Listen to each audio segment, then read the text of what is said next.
I was reborn on the day my younger brother and I were selecting our mother's keepsakes. When I saw my father hastily shove that inconspicuous stone into my brother's hands, I knew he and my brother had also been reborn. That stone was a prophecy system, capable of foretelling the apocalypse and ensuring their survival through the calamities. I smiled faintly and quietly pocketed the remaining crystal pendant. They didn't know that the pendant was actually a more powerful warning system. As for those two idiots, they couldn't even meet the conditions to activate the system, so how could they survive? 1. Sabrina, give this stone to your brother, you take this pendant. My mind was still in complete chaos, thoughts yet to settle, when these words pierced my eardrums first. Opening my eyes, I was immediately met with the fleshy, scowling face of my father Ashford. I parted my lips, but the sharp pain radiating from my chest made my whole body tremble, rendering me voiceless. TCH. If not for my rare mercy today, a worthless thing like you wouldn't even deserve this pendant. Another familiar voice rang out. I turned to see my brother Xander cradling the stone like a treasure in his arms, his tone disdainful but his eyes betraying uncontrollable delight. Only then did I realize I had been reborn, and so had that father-son pair. In my previous life at this time, Xander had snatched away the exquisitely crafted pendant and tossed that seemingly ordinary stone to me. Little did I know that later, the apocalypse would erupt: scorching heat, extreme cold, torrential rains, zombies. One disaster after another would befall humanity. My stone was a precognitive system capable of foreseeing the future. Relying on the system, I stockpiled supplies in advance and built shelters, barely surviving the years-long apocalyptic disaster. Meanwhile, my father and younger brother, completely unprepared, soon turned on each other in extreme hunger when the calamity struck, ending up as corpses in our own home. Only in their final moments did they realize what a priceless treasure that casually discarded stone truly was. But not long after my narrow escape, I lost my life in a random act of violence. While feeling grateful for my rebirth, I secretly mocked that father and son pair, thinking they could defy fate just by snatching a stone. Little did they know that precognition system needed activation to function, and the activation conditions, they'll probably never figure them out in their lifetime. 2. Sabrina, what are you staring at? Hurry up and put that pendant away, Ashford shouted at me, spittle flying, his face glistening with what could be either grease or sweat. Dad, let's take this pendant too. It could fetch us a few $100 at least. Xander, his mind turning to mischief, reached up for the pendant. Smack, a sharp crack rang out, and Xander was left clutching his hand, writhing on the ground. Damn. When did this crappy pendant get this function? Ashford, fearing something might happen to his precious son, hastily waddled his portly figure over to his side. I leisurely picked up the pendant, wiped it clean with the corner of my shirt, and tucked it into my pocket. I had encountered this situation in my previous life. After realizing the uniqueness of this stone, some naturally developed the idea of snatching it. But once the system recognizes its owner, it indiscriminately attacks anyone attempting to seize it, and the high-voltage electric current is just one of the system's self-defense measures. More extreme methods can cause ill-intentioned individuals to drop dead on the spot. It seems this pendant is also a system, but since that father and son died too early in their previous lives, I still don't know what use the system has. However, since I've been reborn, the activation conditions for the system should be the same as in the previous life. When the time comes, all problems will be solved. What are you standing there for, you worthless thing? Get out and make dinner now. Seeing his greed couldn't be satisfied, Ashford vented his anger on me. Without responding, I silently walked toward the outdoor stove. After closing the door, I heard the father and son discussing in what they thought were hushed tones. TSK, that bitch got off cheap. This pendant could have sold for a few $100 in the second-hand market. With the apocalypse coming, what does it matter if she makes that little money? With this stone, we too can survive. Listening to their whispers, I clenched my fists, my nails digging deep into my palms, leaving reddened indentations in my flesh. In their previous life, they actually sold my mother's keepsakes immediately after obtaining them, even complaining that the money wasn't enough. These two beasts squeezed the last drop of blood and sweat from my mother, causing her to suffer from severe illness and die in agony, without even cherishing her belongings. Letting them keep their whole bodies in the previous life was indeed too lenient on them. In the evening, after dinner, Ashford took his dwindling savings to squander at the gambling table, while Xander went off to who knows where to fool around again. I quickly tidied up the room, then sat at my desk, burying myself in study under the dim glow of an old desk lamp. In the past, studying hard was my only means to escape this remote mountain village and my suffocating family. Now, studying has also become my chance to activate the system. Ding, the familiar system startup sound echoed in my mind, and I was overjoyed. It's here. It seems the conditions for system activation haven't changed. Congratulations, host. Your reading volume has met the requirements. Successfully activating the preview system. 3. Preview system. As if sensing my inner confusion, the unhurried mechanical female voice added, the foresight system allows the host to modify upcoming events, thereby altering the course of the future. The host can enhance the system's predictive capabilities through continuous study and reading. My excitement grew. Changing the future is infinitely more powerful than mere prophecy. Ashford is practically illiterate, spending his days drinking and gambling with no inclination for reading. Xander attends a vocational school, constantly hanging out with troublemakers. He's never in class, let alone studying or reading. How could these two people, who treat reading and studying like worthless trash, possibly activate a system that requires reading to start? I quickly suppressed my excitement and silently recited in my heart, system. I know the apocalypse will soon arrive. Can I prevent this doomsday from erupting?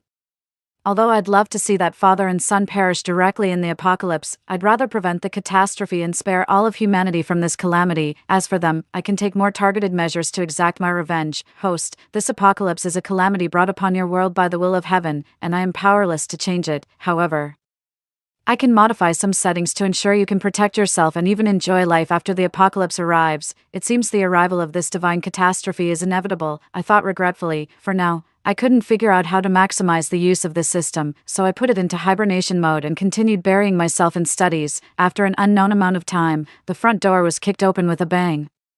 I rushed up from my bedroom. Just from the commotion I knew it was Ashford returning. If I didn't go out to greet him, he would barge in, beat me severely, and tear all my books to shreds. You heartless money-losing wretch, don't you know your father is home, always burying your nose in those worthless papers instead of getting married early to earn some money for me and your brother? Ashford indeed gave me a harsh scolding right off the bat, but I didn't expect Xander to have returned with him.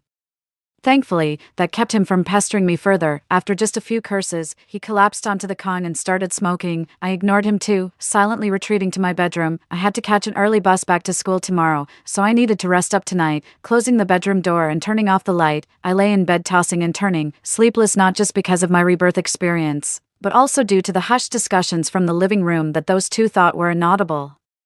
When will that crappy system of yours finally activate? Before the apocalypse comes, predict more lottery numbers so I can earn some extra cash. Who knows how to activate that damn system? In my past life, I didn't even have time to ask her how to activate it. Whatever, it's bound to happen sooner or later. Without the system in her current life, when the apocalypse comes, she'll be begging us on her knees. Too late by then. I let out a cold snort, fished out earplugs from under my pillow, and put them on to block out those disgusting comments before finally falling into a deep sleep. For, early the next morning, before dawn broke, I took my only backpack and set off on the journey back to school before the father and son woke up, but now they probably couldn't wait for me to leave sooner. After all, they're sitting on a shocking secret. If I found out, I might ruin their little scheme. By the time I arrived at school in the afternoon, my roommate Isla had been waiting at the campus gate for quite some time. Isla is my roommate and also my best friend. Her family owns mines, and she helped me a lot during my college years, even introducing me to her relatives and friends as a tutor. It's fair to say that half the credit for me successfully completing my studies goes to her, and in my previous life, it was only by supporting each other with her in the shelter that we managed to survive the apocalypse. Sabrina,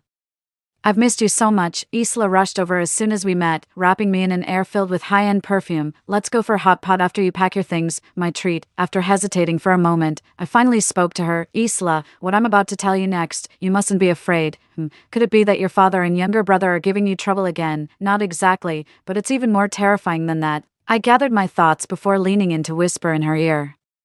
I had a dream that the world would soon come to an end. Even though it was just a dream, it felt so real, as if it might actually happen. Isla usually had no other hobbies besides reading post-apocalyptic novels and organizing a small group to develop a survival game set in a dystopian world. Seeing how earnest I was, her expression turned serious. She glanced around before whispering to me, "Let's go back to the dorm to talk in detail." After rushing back to the dorm, I barely had time to catch my breath before telling her about the apocalypse I experienced in my past life. First, 2 weeks of extreme heat with outdoor temperatures never dropping below 70 degrees Celsius, asphalt roads melting under the scorching sun into eerie patterns. Then came the bitter cold, followed by relentless rainstorms, floods, and even a zombie outbreak. After explaining everything, I took out my pendant to show her and described how I activated the system. Isla was overwhelmed by the sheer volume of information, her gaze vacant as she remained speechless for a long while. So, what can we do now? Start stockpiling supplies. After a prolonged silence, Isla finally spoke, her voice trembling. No, if we make obvious preparations to prevent the apocalypse, it will inevitably arouse suspicion from outsiders. That's right, although Isla's family operates a large supermarket chain, making bulk purchases wouldn't immediately raise suspicions. But buying large quantities of industrial diesel generators, commercial water storage tanks, solar panels, and other items that would never normally appear in a regular supermarket would inevitably spark gossip and speculation. Even though Isla and I were extremely cautious, our early large-scale stockpiling still attracted the covetous attention of some opportunistic individuals when the apocalypse arrived. However, doing nothing at all wasn't an option either. My eyes lit up with an idea. And I said to Isla, first, let's report this to the government. If they issue early warnings, they'll be better prepared when the disaster strikes. I had done the same thing in my previous life. Although we live in a materialistic society, the government has always maintained departments to handle scientifically unexplainable phenomena, so even if what I said lacked evidence, they wouldn't completely dismiss my warnings. Isla agreed with me. Then let's grab a quick meal and head out. Since you're the one who's been reborn, you must have more experience than I do. We'll follow your lead on everything. You trust me so much. Aren't you afraid I'll lead you astray? I half-jokingly said to Isla, you're my best friend in the whole world. If I can't trust you, who can I trust? Besides, when have you ever lied to me? Gazing into Isla's smiling eyes, my nose tingled and my eyes welled up with an almost overwhelming urge to cry. A girl I only met in college treats me with such genuine kindness, while my own father and brother think only of draining me dry every day. What a stark contrast between people. Sure enough, after I contacted the relevant government departments, a special investigator came to speak with me in secret. I disclosed everything I knew, but since the memories I carried were incomplete, I couldn't tell them the exact time the catastrophe would strike.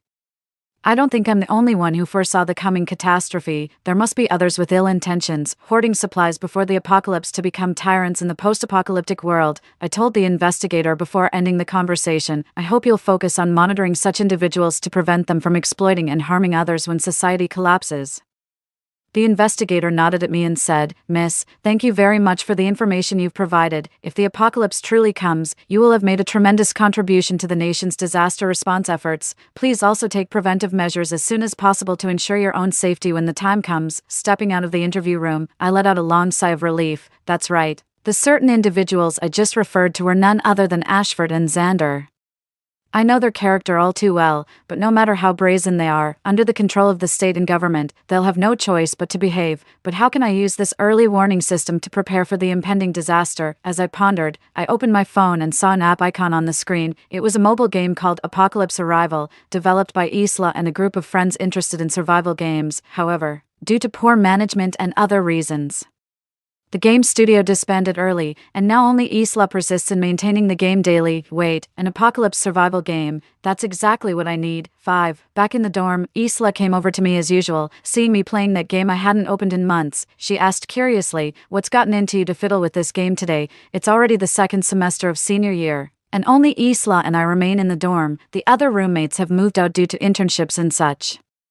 So there's no need to beat around the bush when talking. Pretending to be profound, I waved my phone at her and said, thanks to your foresight in developing this game, otherwise I wouldn't know what to do. The game interface clearly displayed a fully functional, well-organized large-scale doomsday shelter. As a high-level player of this game, my shelter already covered 50 hectares, surrounded by several feet thick reinforced concrete walls, complete with defense systems, climate control facilities, agricultural setups, and more. There was even a hidden spaceship inside the shelter that could carry people into space to survive if Earth were to explode. Isla was also smart and immediately understood what I meant, but at this moment she thought I wasn't very bright. You want to move this base into reality. Am I not awake or are you not awake? Have you forgotten? I still have the system. As I spoke, I immediately activated the preview system, pointing at the phone screen and asking it, System, can you make this base a reality? Of course, but host, your current reading volume isn't enough for me to unlock all the functions of this base. This was Isla's first time seeing me converse with the system. Her worldview shattered and reshaped. She stared at me in utter disbelief. When she heard the system say it could turn the base into reality, her jaw nearly hit the floor. I continued questioning the system. To what extent can you currently restore this base? Apart from the main structure of the base and the large stockpile of supplies inside, I can also restore basic functions like the security system and climate control to ensure the base operates normally. However, advanced features such as the base's AI butler and the hidden spaceship inside are still beyond my capabilities for now. That said, Given your current reading intensity, it won't take too long to enhance my abilities to the point where I can perfectly replicate this entire base. I'm overjoyed. This system's capabilities far exceed anything I imagined. In the early days of the apocalypse, these basic functions won't just ensure survival, they'll let us live quite comfortably. When Isla learned about this, she immediately put on a fawning expression, wrapping her arms around my neck while pitching her voice higher. My dear Sabrina, when the apocalypse comes, I'm clinging to you for survival. Of course, without the game you developed, this base wouldn't exist at all. The base's resilience goes without saying. After all, it withstood every disaster in the game, remained standing against zombie hordes that flattened half the country, and kept me alive for nearly 30 years in the game's apocalypse. Living here indefinitely would be completely feasible. Thinking of this, I began to silently recite in my heart, announcement. Before the disaster strikes, all supplies stockpiled for the purpose of surviving the apocalypse without government declaration will vanish. Supplies obtained in the game apocalypse arrival will be restored one in reality when the disaster strikes, automatically transporting the base owner to the survival base. The base owner may choose to bring companions and will gain control over all facilities and supplies within the base. After the disaster strikes, supplies can still be obtained through the Apocalypse Arrival game, and real-world supply purchases will resume normally. After finishing the trailer edit, I double-checked for any mistakes before submitting it to the system. Moments later, the system's voice echoed in my mind again. Host, where would you like to build your base? After discussing with Isla for a while, we finally decided to build the base in a dense forest in the northern part of eastern Siberia. Due to the harsh natural environment, the area was already sparsely populated. Although it was significantly affected by global climate change, the base could handle climate fluctuations with ease, and the surrounding dense forest provided excellent concealment, even if someone notices and tries to use drones or similar devices for detection. The holographic projection system covering the entire base will already be in place by then, making it impossible to detect anything even through satellite imagery. Host, the survival base construction is complete. The base will not manifest physically before the apocalypse arrives. When the apocalypse begins, I will transport you to the initial room inside the base. I marveled at the system's efficiency, but a concern inevitably surfaced in my mind. Although the game Apocalypse Arrival isn't particularly well known, at its peak popularity, it had dozens of players online simultaneously. This means I'm not the only one who obtained a survival base. What if someone notices the similarities among all base owners, traces it back to this obscure game, and eventually links it to Isla? Host need not worry, per your command. The system has automatically merged with the game. Doomsday Descends and initiated confidentiality mode.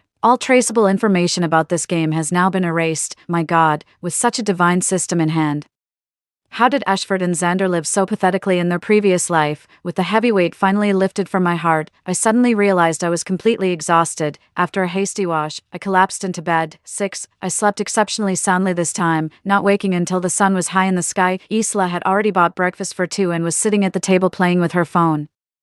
You're finally awake. Any later, and this breakfast could have been lunch, Isla said with a laugh. I also got your favorite mustard greens and pork buns. Eat them while they're still hot, I replied with an okay, quickly washed up, and then rushed to the table to devour the meal. The bun's dough was soaked with the filling's juices, the stuffing was plump and succulent, and paired with the savory, smooth tofu pudding, it was utterly delicious. I was thoroughly satisfied with this meal, but couldn't help feeling a bit melancholy. Oh Isla, you know once the calamity strikes, we won't be able to enjoy all those delicious specialty foods anymore. Thinking about it is kinda sad. Isla giggled at my words, her laughter as clear and pleasant as silver bells chiming. With disaster looming, you're still thinking about food. You've got quite the appetite for life. After tidying up the desk, I activated the system and asked, System, can you issue warnings specifically targeted at just one person? Certainly, host. So can you send a fake preview that won't work? The system's mechanical voice showed no tonal fluctuation, but through its wording I could still sense its confusion. A strange request, but of course I can. Fulfilling the host's demands is this system's duty. I chuckled to myself. This way,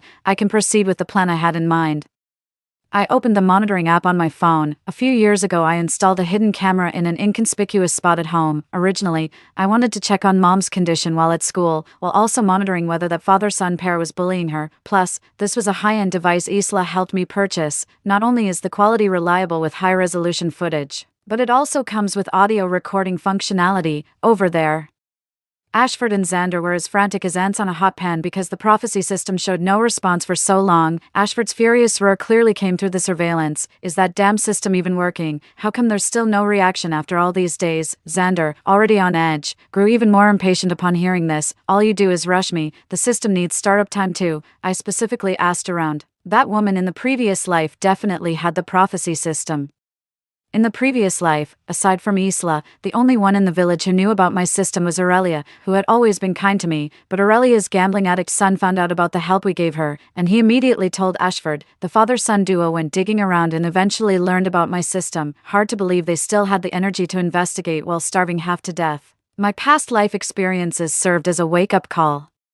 This time I must be more cautious and not let any information leak to outsiders. Thinking this, I issued a command to the system, send a false prediction to the young man in the surveillance footage. Congratulations, host, for activating the prophecy system. A natural disaster will strike in 3 months, bringing extreme high temperatures worldwide. Please prepare accordingly. Understood, host. A few minutes later, Xander suddenly sprang up from the couch with a look of delight on his face. Apparently, he had already heard that system notification in his mind. I watched the father and son enthusiastically discussing for a while on the surveillance feed, then heard Ashford say, "Hey Xander, ask that system if it can predict a few lottery numbers for me first, so I can make some quick money." I sneered inwardly. When my mother was alive, any amount over 100 yuan left at home would be taken by Ashford to the gambling table and lost within 2 days. If he suddenly came into a windfall, could we really expect him to honestly use the money to stock up on supplies? However, I still decided to let him taste some sweetness first, because only by watching them fall from the clouds into the mud, utterly crushed by the despair of their efforts going to waste, can my hatred be slightly appeased. System, give him a fake notice.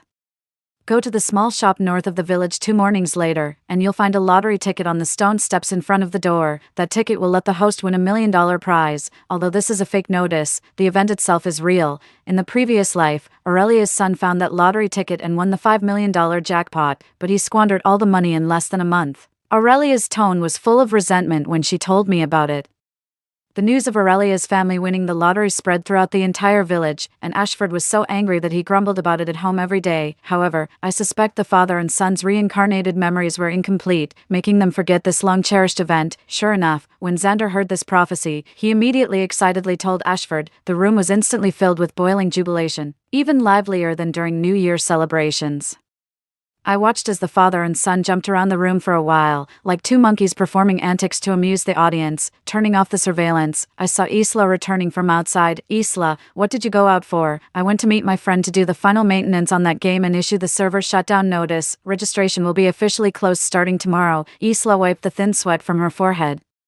If people in this apocalyptic world find out about the game's functions and flood in, who knows how much chaos it would cause. It's admirable how thorough you've thought this through, I said with a smile. For now, the immediate problems have been temporarily resolved. Before the disaster strikes, besides making preparations, the most important thing is to properly enjoy life in the present moment. 7. During my school days, I continued reading day and night. During this time, I discovered the system could level up by reading various materials, professional textbooks, classic literature from ancient to modern times, newspapers and magazines, various online electronic resources, and even web novels were included. After Isla heard that reading web novels could also level up the system, she picked up her reading app again in her spare time. She pulled several all-nighters to reread those apocalyptic novels in her collection, helping me accumulate a significant amount of reading progress. One night, just after finishing dinner, I heard the long-awaited system notification sound in my mind. "Congratulations, host. All functions within the survival base have been restored. Advanced features including the AI butler, electromagnetic barrier, and holographic projection have been activated. Do you need the system to integrate with the artificial intelligence within the base?" I mentally selected yes, and then saw several messages pop up on my phone, sent to me by Aurelia. /girl, your dad seems to have hit the jackpot, 5 million yuan, / now he's wandering around the village all day, bragging to anyone he meets. Who knows how long that money will stay in his hands, / so how much savings do you have on hand right now? If it's not enough, I can transfer you some. Just as I expected, Ashford has been a pushover his whole life, and now that he's finally come into some unexpected wealth, of course he'd want to show off. I cleaned up the dishes and messaged Aurelia on my way out of the cafeteria. "Auntie, I still have some savings. Around tens of thousands. Don't worry about me. My roommate often helps me out too. You should take care of your health too. The weather's been really unpredictable lately. Who knows when it might suddenly change." That's right, even though it's still February, the weather is unusually hot. The city where I study is in the north, but at noon, the temperature can sometimes reach nearly 30 degrees Celsius. Looking back now, The abnormal weather might have been nature's warning to humanity before the calamity struck. I remember, in my previous life, around April or May, the temperature first dropped to about 15 degrees Celsius, giving people a long-awaited coolness, and then within a single day, it soared to 40 degrees Celsius and continued to rise rapidly. That was the beginning of the apocalypse. However, something unexpected soon happened on Ashford and Xander's side. 8. Holding $5 million in cash would make anyone's palms itch. Let alone Ashford, an incorrigible gambler. On the third day after getting the money, he couldn't resist anymore. By the time Xander found out, he'd already blown over $800,000 at the gambling table. You old fool, didn't I tell you not to waste the money? On the surveillance feed, I watched Xander scream at Ashford in utter breakdown, with none of their usual father-son affection. We need to save this money to stockpile supplies, Ashford retorted shamelessly. This is the lottery prize your old man won. What's wrong with me spending some of it? $5 million is more than enough to buy disaster preparedness supplies. You're just incorrigible. If it weren't for my system, with your pig brain thinking, you'd still be trying to make money from lottery tickets. How dare you talk to me like that, you little brat? A series of crashing noises erupted through the surveillance feed. I didn't want to watch anymore, so I simply closed the software. A few hours later, Aurelia messaged me again, saying Ashford and Xander had gotten into a fight and nearly destroyed everything in the house. If the neighbors hadn't intervened early, it might have turned deadly. None of that mattered. What did matter was that their combined medical bills would cost tens of thousands again. Ashford still wanted to squeeze money out of me. So I called the hospital directly and told them he had just won a $5 million jackpot 2 days ago and was fully capable of covering the medical expenses. If he tried to skip out on the bill, they could just kick him out. The villagers who sent them to the hospital could also confirm this. Ashford had no choice but to reluctantly pay the medical bills out of his own pocket. After that, they quieted down for a while. But when another month passed, Aurelia called me saying Ashford had gone crazy and decided to tear down and rebuild the walls at home, and even replace all the doors. I opened the surveillance app. The footage showed a bustling scene with workers carrying all sorts of materials in and out. Ashford was putting on a show of directing the construction site without even wearing a hard hat, as if he wasn't afraid of a brick falling and cracking his head open. The commotion naturally drew a crowd of villagers.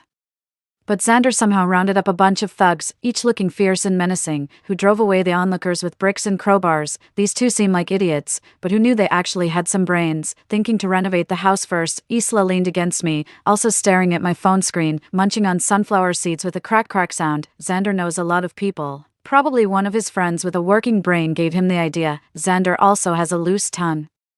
When the apocalypse comes, whether those so-called friends will still consider him one is anyone's guess. I clearly remember, in the previous life, one of his friends broke his head with a vernier caliper while fighting over half a pack of instant noodles. As days passed, Isla showed me a piece of news. The nation would implement stricter controls on all lethal tools, such as regulated knives, requiring registration before purchase and limiting bulk purchases.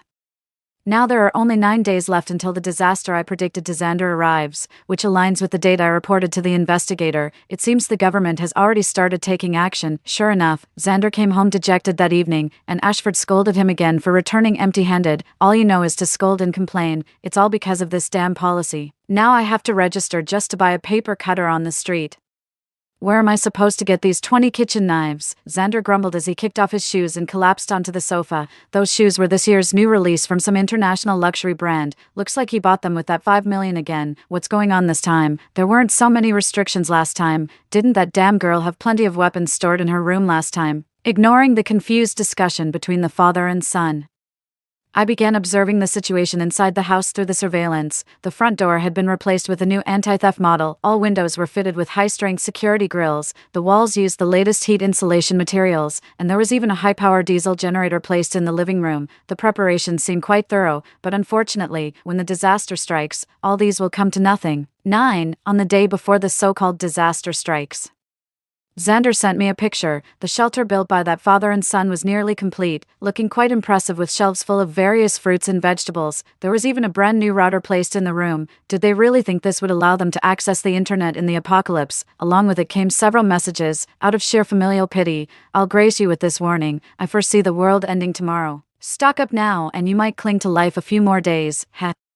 But a broke loser like you probably can't afford to anyway. When you're completely destitute, kneel and bark like a dog. Maybe I'll mercifully take you in for a while. I felt a wave of nausea and was about to call him crazy when I realized he and Ashford had already blocked me at some point. The next day, the disaster didn't come. Isla and I spent the day shopping outside, but didn't buy much. Just wandered around casually before heading back. Isla and I chatted idly as we opened the surveillance software.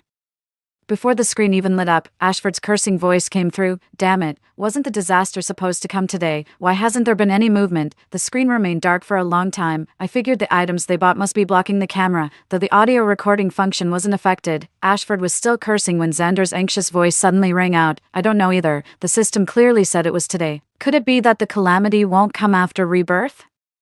Damn it, I knew that bitch's leftover stuff wouldn't work. System, why aren't you responding? With a cold expression, I turned off the monitoring software, feeling uneasy inside. The recent temperature drop was exactly like the prelude to the apocalypse in my previous life. It seemed the calamity would strike soon. I'm so tired today. Sabrina, let's turn in early and get some sleep. Isla's voice pulled me out of my chaotic thoughts. I looked up to meet her radiant smile. That's right, I have an incredibly powerful system, an ultra-functional survival base, and a best friend who's stayed by my side through 2 lifetimes. Even if disaster comes, there's nothing to fear. 1-0, Sabrina, wake up quickly. I slept extremely restlessly this time, with several dreams flashing through my mind like a revolving lantern, accompanied by various chaotic sounds lingering in my ears. First came the explosions, fights, and cries I heard during the apocalypse in my previous life, then the sound of medical equipment operating by my mother's sickbed before her death, along with her painful moans that resembled the creaking of an old bellows. It wasn't until Isla's urgent call sounded that I barely snapped out of the chaos, opening my eyes to an unfamiliar environment. I immediately sobered up, sitting up and looking around. The room where Isla and I were staying was a bedroom for 2. Simply and plainly furnished but fully equipped, the walls were painted with pale yellow latex, the air filled with a faint scent of pine wood, presenting a tranquil and peaceful scene. I suddenly understood. The catastrophe had arrived, and the system had transported Isla and me to the survival base. I opened my phone. Since the base has its own mobile communication tower and supporting equipment, there was still signal. First I saw a series of red high-temperature warning texts, followed by messages from various group chats. The school group, class group, and tutoring group were all in an uproar, all discussing the sudden heat wave. Even though Siberia is at a high latitude and mostly mountainous, the temperature still reached 40 degrees Celsius. Over at the school, it was close to 50 degrees Celsius, and the southern regions were even worse. Throw a wooden stick on the ground and it would catch fire on its own. However, the base has a comprehensive temperature control system, with various heat circulation devices maintaining the preset internal temperature. I took out my phone, first reassuring the concerned parents in the group chats one by one, then called Aurelia. A couple of days ago,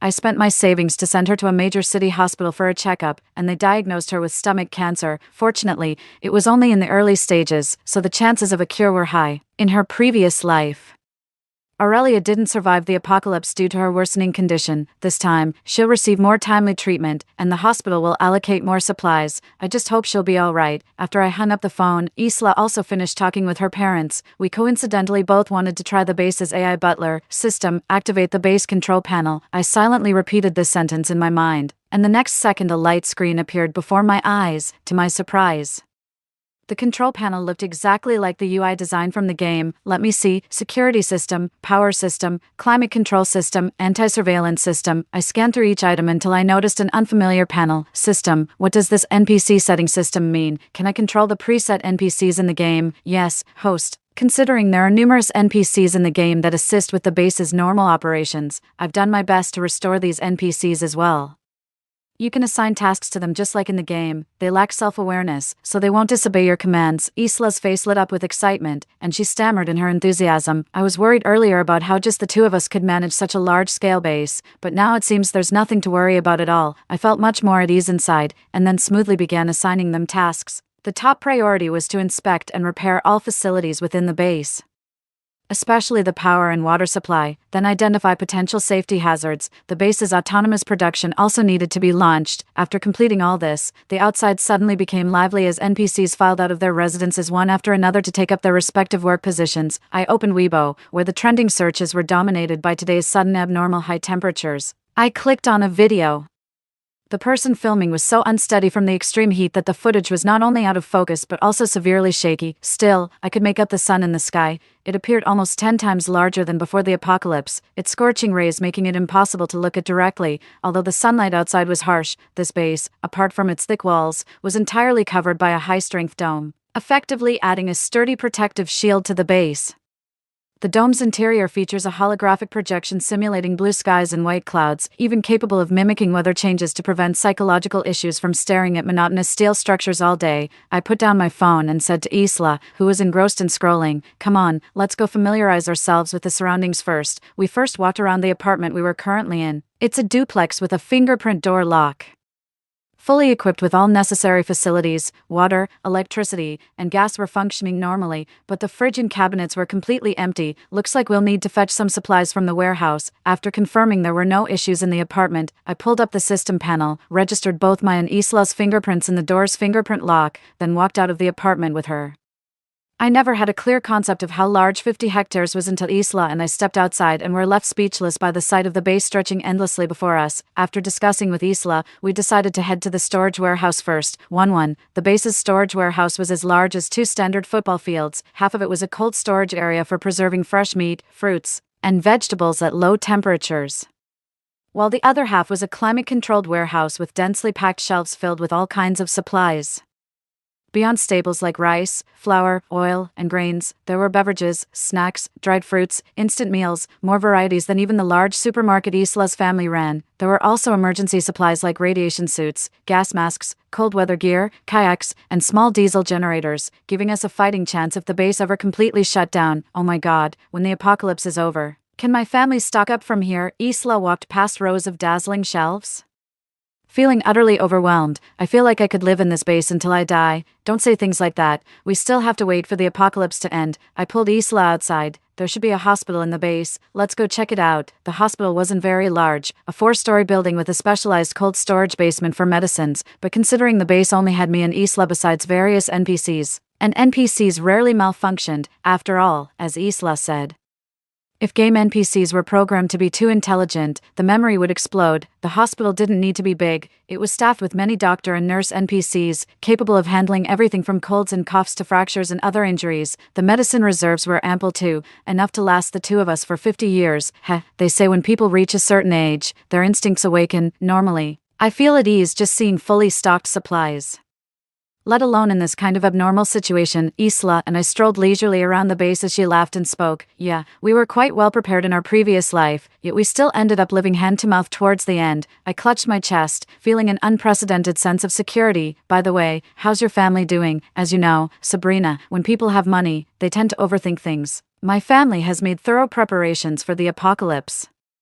There's an indestructible bunker specially built beneath our villa. My parents could live there comfortably for 20 or 30 years without any issues. Same situation as the previous life. That's good. I sighed in relief and sank back into memories. In our past life, Isla could have stayed with her parents in their family bunker, but since it was designed to accommodate only 3 people, she felt it wasn't right to leave me behind. So she chose to live with me instead, preparing together for the coming disasters. Without her, I might not have survived the apocalypse in my previous life. Speaking of this, I couldn't help but think of that father and son pair, and quickly opened the surveillance app on my phone. Due to the extreme heat, the cameras were malfunctioning and probably wouldn't last much longer, but they were still working for now. The thought of not being able to remotely monitor my electronic pet in the future left me feeling somewhat disappointed.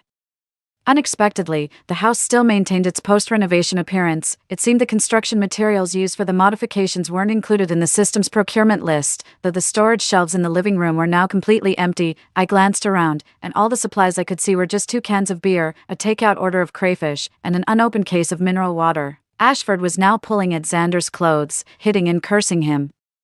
The extreme heat had greatly diminished the air conditioning's effectiveness, and Ashford's undershirt was already soaked through, though the modified house wouldn't let him die from the heat. You son of a bitch, where did all the food and water we stockpiled go? Was it those people you know who took them away? Dad, I really don't know. Even if the King of Heaven himself came, it'd be impossible for so much stuff to vanish overnight without a trace. Then the sounds became indistinct, leaving only chaotic static crackling through the phone. It seems that camera is no longer functional. As I closed the software, I suddenly heard the system notification tone. Warning, prediction system has been forcibly terminated due to prolonged energy deprivation. Does the host wish to assimilate the remaining system fragments? 12. I was stunned in place upon hearing this. Systems can devour other systems. How come I never knew about this setting in my past life?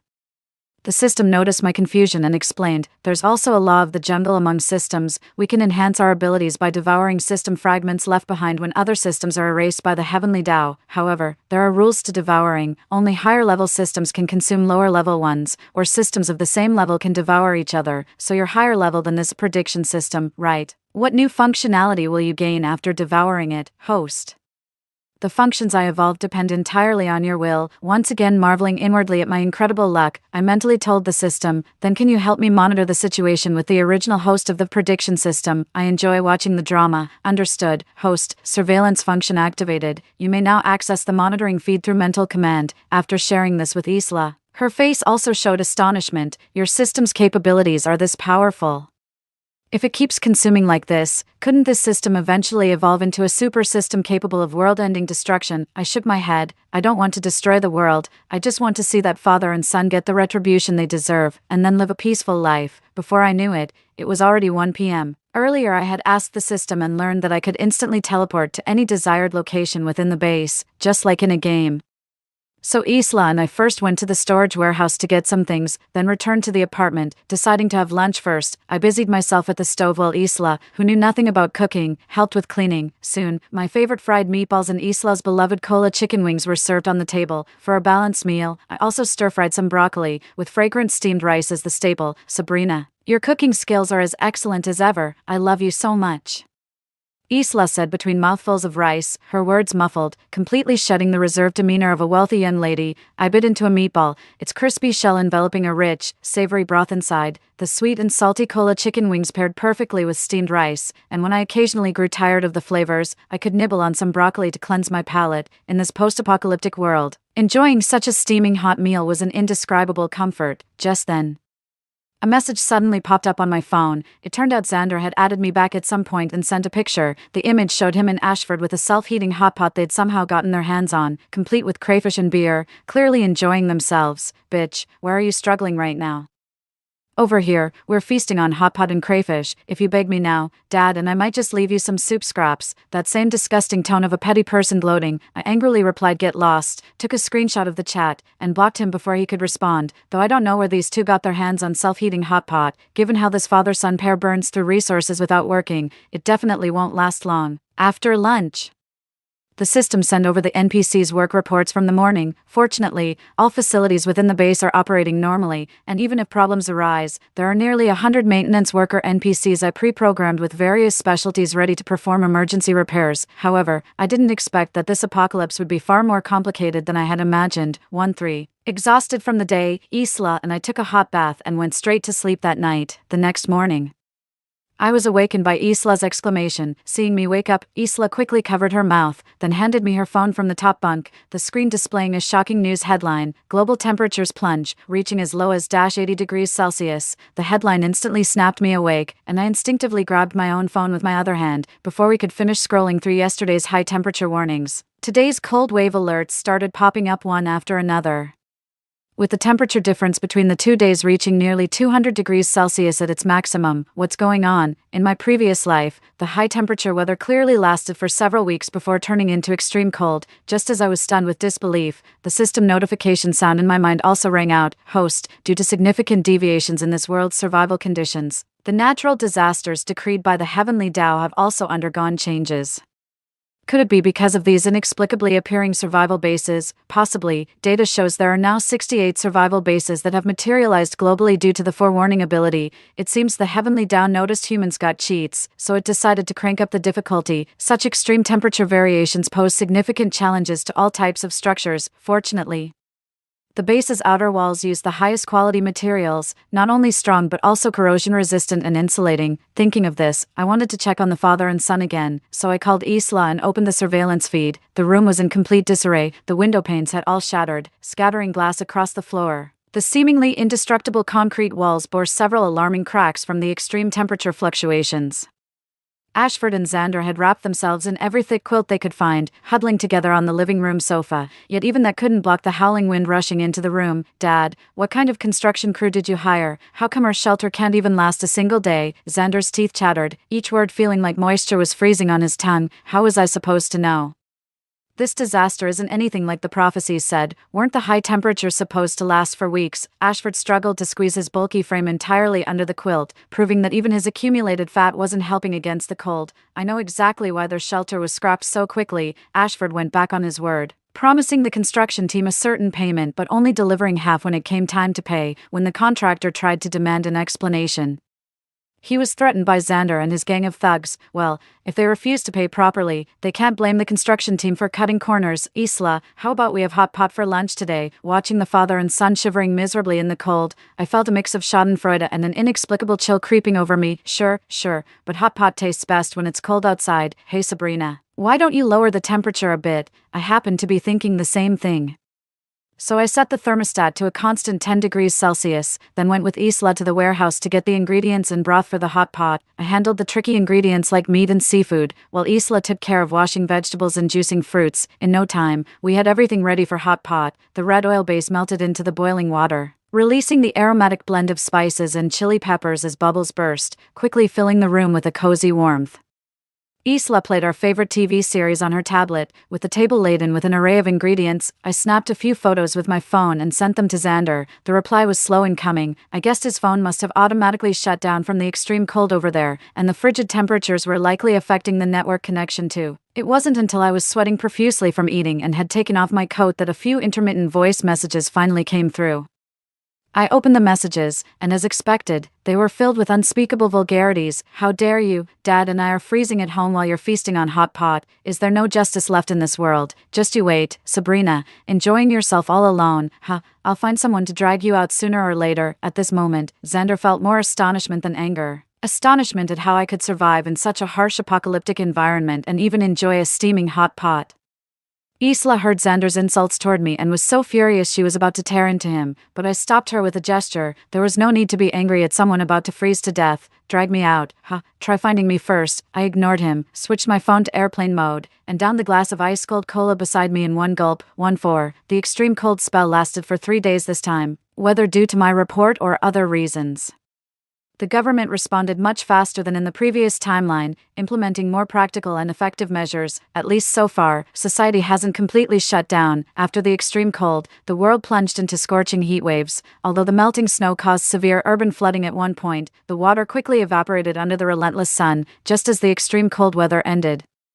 I was curled up in an armchair reading when a group chat message suddenly popped up on my phone. Ashford, at Sabrina, you ungrateful little brat. How dare you hoard good stuff instead of sharing with the family? We're freezing to death here while she's off eating hot pot somewhere. Ashford, at Village Chief Orson, I want to report at Sabrina for privately stockpiling resources instead of sharing with the villagers. As punishment, I suggest we band together and confiscate everything from her place. Later. Ashford posted another image, a screenshot of my chat history with Xander, clearly sent to him by Xander. Xander then chimed in to back him up, even offering to bring along some strong young men if needed. I was still wondering how the village could still get a signal when someone spoke up in the group chat first. Village Committee Aurelia, Ashford, you shameless bastard. Everyone knows you abuse your daughter every day at home, not even letting her eat a full meal. Now that disaster strikes, you suddenly remember her. Village Committee Aurelia, your son, and you are birds of a feather. Scum like you deserve to perish in this calamity. Aurelia's authority in the village was second only to the old village chief, and everyone had witnessed Ashford and Xander's behavior firsthand. Soon, many others chimed in to support her words. Althea, on New Year's Day this year, I saw that girl washing clothes in the river, her hands all red from the cold. I thought their family had a washing machine. Seems like they're deliberately mistreating her. Crosby, exactly. Her mother's dowry was all gambled away by Ashford. People like him are better off dead. Violet, my kid just accidentally bumped into Xander's shoulder that day, and he had someone beat him up and throw him in a mud pit. Just thinking about it makes my blood boil. Hundreds of messages instantly drowned out Ashford and Xander's posts. The father and son tried to steal a chicken only to lose their rice. They got thoroughly cursed out by the whole village. Only when the notification sounds gradually subsided did I send out the message I had already drafted. Sabrina, thank you for everyone's concern. When the disaster struck, I was volunteering at a government agency. Now I'm settled at a temporary relief center set up by the government, where supplies are ample. If anyone is in need, you're welcome to come here for assistance. Sabrina, at Ashford at Xander. Additionally, as far as I know, These two were engaged in large-scale construction to build houses before the disaster and hoarded a significant amount of supplies, all stored in their homes. The locations are known to everyone in the village. Fellow villagers can also seek help from them, and we hope they will proactively offer assistance within their means. After all, we're all neighbors and should help each other. I attached 2 pictures afterward. One was a screenshot of my chat history with Xander, and the other was a photo of Ashford stockpiling supplies at the time. The delivery truck was parked at the village entrance and was photographed by Aurelia, who happened to pass by and send it to me. As soon as my message was sent, the group chat instantly exploded again. Village committee Aurelia, I can prove what she said is true. I was the one who took this photo. I still have the photo here. Lee gang, damn, so much stuff. This should be enough to feed the father and son for a year or more. Clinic Luli Juan, I remember now too, that day this big truck also blocked my car. When I asked the driver to move it, I got scolded by Ashford, Hanjinya, at Ashford. We've been friends for over a decade now. Can't you help out your buddy, Zhao Qing? At Ashford my child has been running a high fever that won't go down. Could I borrow some fever medicine from you? Of course they couldn't produce anything. Ashford initially kept cursing in the group chat, but was quickly shouted down by the furious villagers. Xander tried to leave the group, but was pulled back in less than 10 seconds after quitting. Finally, it was the highly respected old village chief who stepped forward to take charge of the situation. Village Chief Orson, Ashford, it's hard for everyone to survive under these circumstances. We're all neighbors and will continue living in the same village. If you lend a helping hand now, everyone will surely repay you doubly once the disaster passes. At Ashford, the group chat remained silent for a long while until Xander sent a series of photos after several minutes, clearly showing the miserable scene inside the house they were currently in. The house is in worse condition than when I last monitored it, barely able to withstand any hardship. There's only half a moldy pancake on the table, which the father and son still have to ration carefully. Xander, folks, it's not that, Dad, and I don't want to help everyone, but we're truly at our wits' end too. All the supplies we purchased mysteriously vanished on the very first day of the apocalypse. Our situation is actually more dire than yours. With the concrete evidence of photos right there, the villagers hesitated momentarily, and the 100-strong group chat fell silent again. Suddenly, one message broke the silence first. Laszlo, I say they've hidden all the good stuff and are trying to fool us. Last month I saw they just dug a new cellar. They must have stored everything there. Laszlo is Aurelia's son and could be considered one of Ashford's dubious friends, lazy, gluttonous, and full of cunning schemes. Frankly, I'm not surprised he'd say something like this. The group chat erupted again, with many backing Laszlo up. Some even urged everyone to drive Ashford and Xander out of their homes and redistribute their supplies among the group. I pulled up the surveillance feed. Ashford, blindsided by his friend's betrayal, was cursing louder and filthier than ever, impressive volume for someone who'd gone hungry for days. Xander paced frantically around the living room, probably more panicked than he'd ever been in his life. This just proves how extreme survival conditions lay bare the darkest aspects of human nature. Every villain meets their match. Now it's time for that father and son to taste the torment from evildoers. 1-5. As I closed the group chat, Isla happened to rush in from outside, her eyes brimming with mixed emotions that converged into an indescribable expression. Sabrina, check Weibo's trending topics quickly. I opened Weibo, and dominating the top spot on the trending list was a net celebrity named Gentle Breeze. Wait, isn't this that Mr. Overconfident guy? I had some impression of him. This guy claimed to be our school's top internet celebrity, but in reality, his total followers across all platforms barely reached 1,000, some of which were even bought fake accounts. His content mainly consisted of gaming videos, with occasional flaunting of his family's modest wealth. I remembered him because on the day the game Doomsday Arrival officially launched, Isla's gaming club was handing out flyers to promote it. In the end, he came over and nitpicked the game, completely trashing the nearly year-long efforts of the club members. He even claimed that only he would be merciful enough to help promote such a game, until Isla scolded him harshly and he slunk away. Because of this, when Isla and I vented in private, we nicknamed him Mr. Overconfident. I clicked on the video trending on the hot search. The footage showed Mr. Overconfident in a lavishly decorated room, with a table full of delicacies like steak and foie gras in front of him, swirling a glass of red wine. He pretended to casually pen the camera, though in reality, he was just showing off his stockpile of supplies filling the entire room. The caption read, amidst the disaster, stealing a moment of leisure. Logically speaking, by the 6th day of the apocalypse, mobile phones should have long lost signal, yet this guy can still post videos and live so comfortably, which means he must also be an owner of a survival base. If he wants fame, he picked the wrong time. Whose phone still has signal at this point, Isla remarked with exasperation, and flaunting his supplies like this, isn't he afraid others might get jealous and raid his place? I shook my head and voiced my doubt. At this stage, how can Weibo still update its trending topics? Haven't you wondered about that? Isla froze too. For a moment, we just stared at each other, unable to figure out the reason. At that very moment, The system's voice rang in both mine and Isla's ears. Host. The Heavenly Tao has noticed this world's unusual development during the apocalypse, so it has intervened further. As a result, everyone's network communications are functioning normally, and all social platforms are operating as usual. Is the Heavenly Tao really this meddlesome? I never had much concept of things like systems or Heavenly Tao, while Isla, having read many web novels and priding herself as a web novel encyclopedia, had a deeper understanding of just how absurd this so-called Heavenly Tao was. The Heavenly Tao, just like you humans, has its own personality, as long as it fulfills its duties. What it does is its own freedom. Of course, the same goes for our system, though I still only half understand, at least Isla and I have a rough idea of what's going on now. However, I have no fondness for this so-called Heavenly Tao, arbitrarily unleashing calamities to ravage this world, causing countless lives to perish unjustly and brilliant human civilization to collapse overnight. No matter the purpose, this is far too cruel, but what can I even do about it? Faced with such disasters, merely keeping oneself safe is already an immense challenge. With a jumble of thoughts, I clicked open Mr. Overconfident's Weibo profile. Because of that video, his Weibo followers had increased by nearly 100,000, with even more growth on platforms like Douyin and Kuaishou. Although the original video was likely deleted quickly due to heavenly intervention, Mr. Overconfident made no effort to downplay the situation, posting over a dozen different videos that almost completely exposed the supplies and facilities in his shelter. He repeatedly emphasized that these videos were not AI generated and even announced plans to host a live stream in the evening for a full showcase. I refreshed the trending topics. Mr. Overconfident had completely dominated the hot searches, even pushing content related to the celestial disaster off the top spots. Sabrina, do you think he might expose the apocalypse arrival game? Isla asked with a worried expression. The system has already implemented confidentiality measures for this game's related content. Even if they search, it won't trace back to us, I reassured Isla, even if our shelter is discovered. Do you really think they could make it here in time? Isla finally relaxed slightly, and we huddled together to watch the videos posted by Mr. Overconfident. In his latest video, he not only revealed every detail about how he obtained the shelter and supplies through the Apocalypse Arrival game, but also boasted triumphantly about building his shelter underground, reveling in his own cleverness. Ugh, I should have banned his account when I had the chance, Isla spat contemptuously.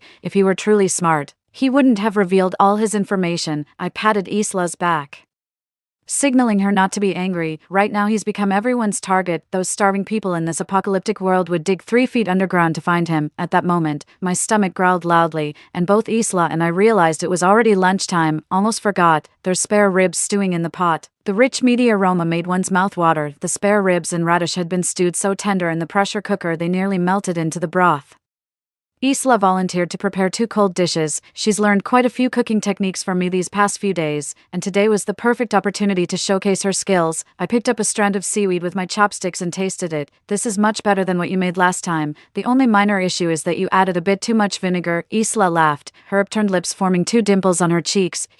I've been practicing specifically for this. After dinner, while cleaning up with Isla, we checked the trending topics on Weibo. As expected, the hashtag Apocalypse Arrives had already climbed to the top of the trending list. Many people have tried to find information about this game through various channels, but all efforts proved futile. As a result, numerous individuals are offering hefty sums on second-hand trading platforms to purchase game accounts, with the highest bid reportedly exceeding 10 million. Mr. Overconfident posted another video, complaining in it that the local government had called him dozens of times just to ask him to donate some supplies to aid disaster victims, disturbing his afternoon nap. I'm no damn savior. What's wrong with being a little selfish in this situation? Mr. Overconfident ranted loudly, his face a mix of irritation and schadenfreude. They're just jealous I've got so many supplies, aren't they? Come and take them if you dare. The comment section of this video erupted in outrage, with netizens furiously condemning Mr. Overconfident for his heartless refusal to help those in need. His inbox was flooded with angry messages, and some even threatened to open an account for him, storming his home to make his head explode. Isla was also furious, scrubbing the dishes with extra force. How dare he speak like that? Isn't he afraid those people might retaliate against his family? Probably thinks it's too hot outside for anyone to dare go out, I replied calmly.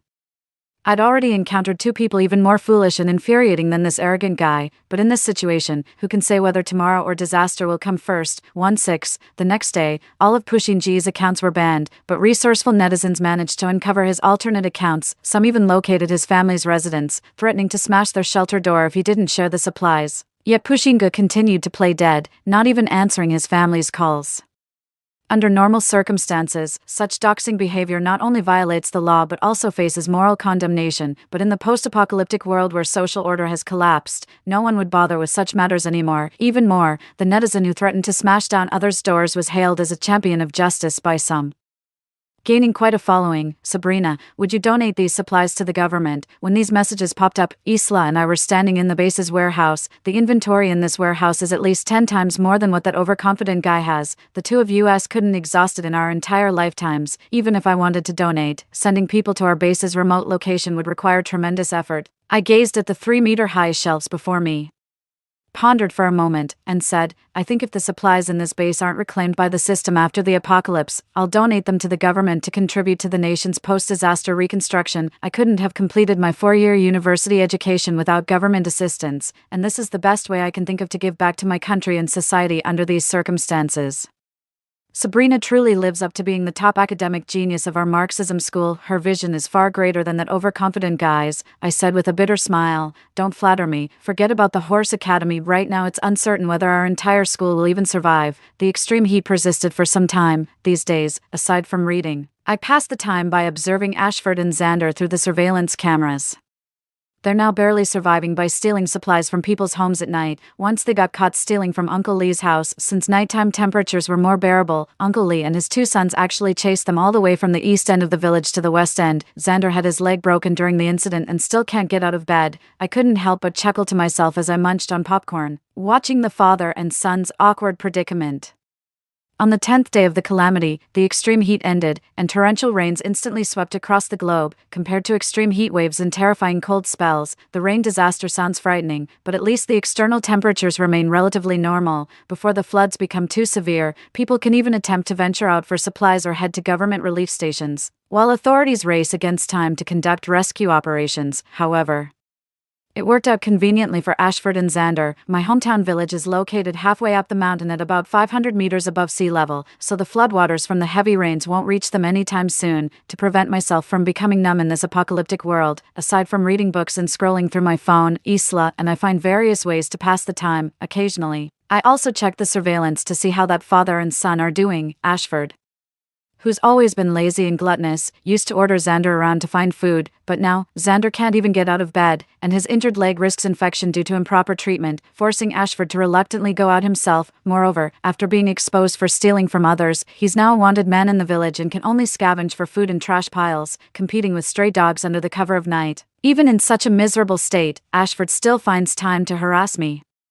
often demanding in group chats that I bring supplies for him and Xander. Despite Aurelia and a group of villagers constantly berating him, he remains stubbornly unchanged. Finally fed up, I lashed out in the group chat. Look at you, all fat and lazy. Skipping a few meals won't kill you. Starving to death sooner might even do everyone a favor. We could carve some of that fat off you for food. I then muted the group chat, and later heard from Aurelia that Ashford had escalated his verbal attacks in the group. Even the village head couldn't tolerate the disturbance and ended up kicking both him and Xander out of the group, strictly forbidding anyone from adding them back. Has Ashford forgotten that he said something similar 5 years ago when my mother was dying from illness? The following days were peaceful for a while, until one morning when I was awakened by deafening message notifications. Opening my phone, I saw the villagers group had over 99 unread messages, along with numerous private chats from villagers, leaving me momentarily overwhelmed. I opened Aurelia's chat interface, and she sent me a video. When I played it, I witnessed an utterly horrifying scene. Ashford and Xander were eating people. 1-7. Laszlo had always firmly believed that Ashford's family was hiding many things, which constantly gnawed at him, until one early morning, he somehow gathered a group of local thugs, armed with shovels and other weapons, and came knocking at their door. The massive iron gate installed by Ashford before the apocalypse remains remarkably sturdy, but the adjacent wall has become dangerously unstable. A few burly thugs easily smashed a large hole through it with just a couple of strikes. Ashford had just rushed out to investigate the commotion when Laszlo, their leader, kicked him to the ground. Ashford, out of respect for our years of friendship, hand over everything you've got hidden in your place, and I'll let you go, Laszlo threatened, brandishing a gleaming wood-chopping axe he'd somehow acquired, making exaggerated gestures in front of Ashford. Otherwise, don't blame me for being ruthless, old friend. Unexpectedly, Ashford showed remarkable defiance at this moment, even daring to challenge Laszlo. Pa, I told you there's nothing. What can a coward like you possibly do to me? Laszlo flew into a rage upon hearing this and called to his brothers behind him. Fine, still acting tough when death's at your doorstep. Ha, brothers, drag his son out too, let's butcher them both and feast on their flesh. Ashford instantly saw red at these words. As everyone knows, when the human body experiences extreme terror, survival instincts trigger a massive adrenaline release, temporarily enhancing all physical capabilities. That obese frame suddenly surged forward, violently shoving Laszlo to the ground. Before Laszlo could react, Ashford snatched the fallen hatchet and brutally hacked it into his skull. Brains mixed with blood splattered everywhere, drenching Ashford, yet he seemed utterly unfazed, still wildly swinging the cleaver in his hand. 1, 2, 3. Those thugs had never seen such a scene before. They hastily gathered their belongings and scrambled away in panic. This is what I saw in a video sent to me by another villager. While in the video Aurelia sent me, Ashford and Xander were gathered around a low table, feasting heartily. The meat on the plate was still tinged with blood, and in the adjacent stew pot, half of an arm, boiled until the skin separated from the flesh, dangled limply. Meanwhile, Laszlo's already unrecognizable head lay rolling at Ashford's feet. Even though I've already experienced an apocalypse in my past life, seeing this bloody scene before me still gave me goosebumps all over. At this moment, Isla also woke up. Seeing how pale I was from fright, she quickly asked me what I had seen. I'd advise you not to look. My violently trembling right hand tightly gripped the phone, fingertips turning slightly white as cold sweat kept seeping from my palm. Despite my strong warning, Isla persistently insisted on seeing it. Unable to resist her, I had no choice but to hand over the phone. Having retained some memories from my past life, even I reacted that way after watching the video, let alone Isla, who grew up pampered and never experienced the harsh realities of the world. Before even finishing the video, she collapsed onto the bed and began dry heaving uncontrollably. This kind of thing was bound to happen eventually in the apocalypse. I climbed to the upper bunk and gently patted Isla's back. I figured Aurelia must be quite frightened too, so I called her. The line was very noisy, but I could faintly make out someone comforting Aurelia. After a while, I finally heard Aurelia speaking between sobs. Oh dear, why is my life so bitter? Tamsin, why are both our fates so cruel? The Tamsin Aurelia mentioned was my mother. My mother married far from home and had no relatives in her hometown. When she was alive, Aurelia took good care of her. Soon someone took Aurelia's phone and said apologetically, "Sorry, I'm the nurse here. The aunt is a bit emotional right now and probably can't talk to you." "That's all right." Hearing it was a hospital nurse on the other end, I immediately asked, I'm her relative. Could I ask about the aunt's current health condition?" "All right, this is a special circumstance now. We can only provide conservative treatment for Auntie, but fortunately her condition isn't serious and she's temporarily out of danger." I thanked the nurse, hung up the phone, and suddenly felt completely drained.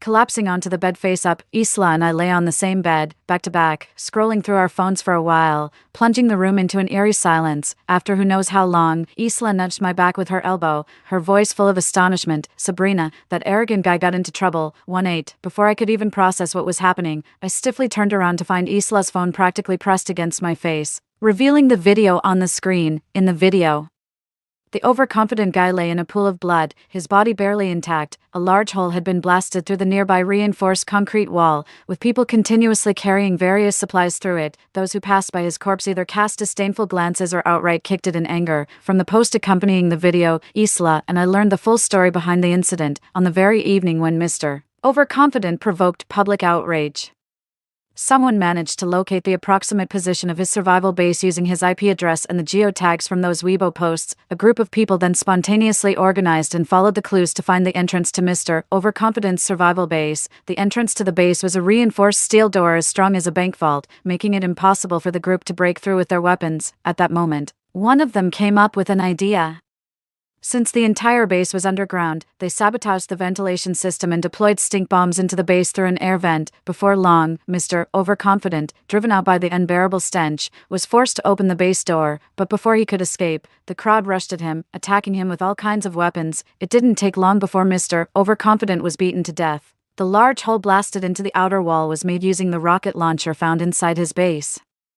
He brought this fate upon himself, truly reaping what he sowed. I stared at the mangled corpse in the video, recalling his actions from just days ago, feeling an inexplicable sense of satisfaction well up inside me. The news of the arrogant guy being beaten to death quickly topped the trending charts, with the comment section resembling a scene of universal celebration. Some even started a live stream about it. I clicked into the live stream. The host was a short, Scrawny man with limbs as thin as dried twigs, he stood at the entrance of the arrogant guy's base, with several boxes of supplies already hauled out and piled at his feet. Beside the live stream footage, there were even annotations listing the perks tied to each gift, like sending flowers would grant 5 minutes of close-up footage of the corpse. I have to say this method is really effective. The live stream was filled with various gift effects, and the host's mouth never stopped talking. At that moment, a viewer sent the host a carnival gift, demanding the host to spit on the corpse and stomp on it twice. "Thank you, big bro, for the carnival gift. Thanks, big bro, you're so generous. The host will fulfill your request right away." The host approached the corpse with a beaming smile. The moment the camera panned over the body of the overconfident guy, I immediately sensed something was off. Those bulging eyeballs turned stiffly and slowly twice, then fixed their gaze dead on the streamer, the pupils having somehow transformed into a more menacing blood red, as if about to drip with blood. Some viewers in the live stream also noticed this anomaly, with comments flooding the screen, all warning the streamer to stay away, but he was so immersed in the joy of receiving a huge tip, how could he possibly notice these warnings? Suddenly, accompanied by the sound of bones grinding, Pushin Ji's corpse actually wobbled and rose from the ground.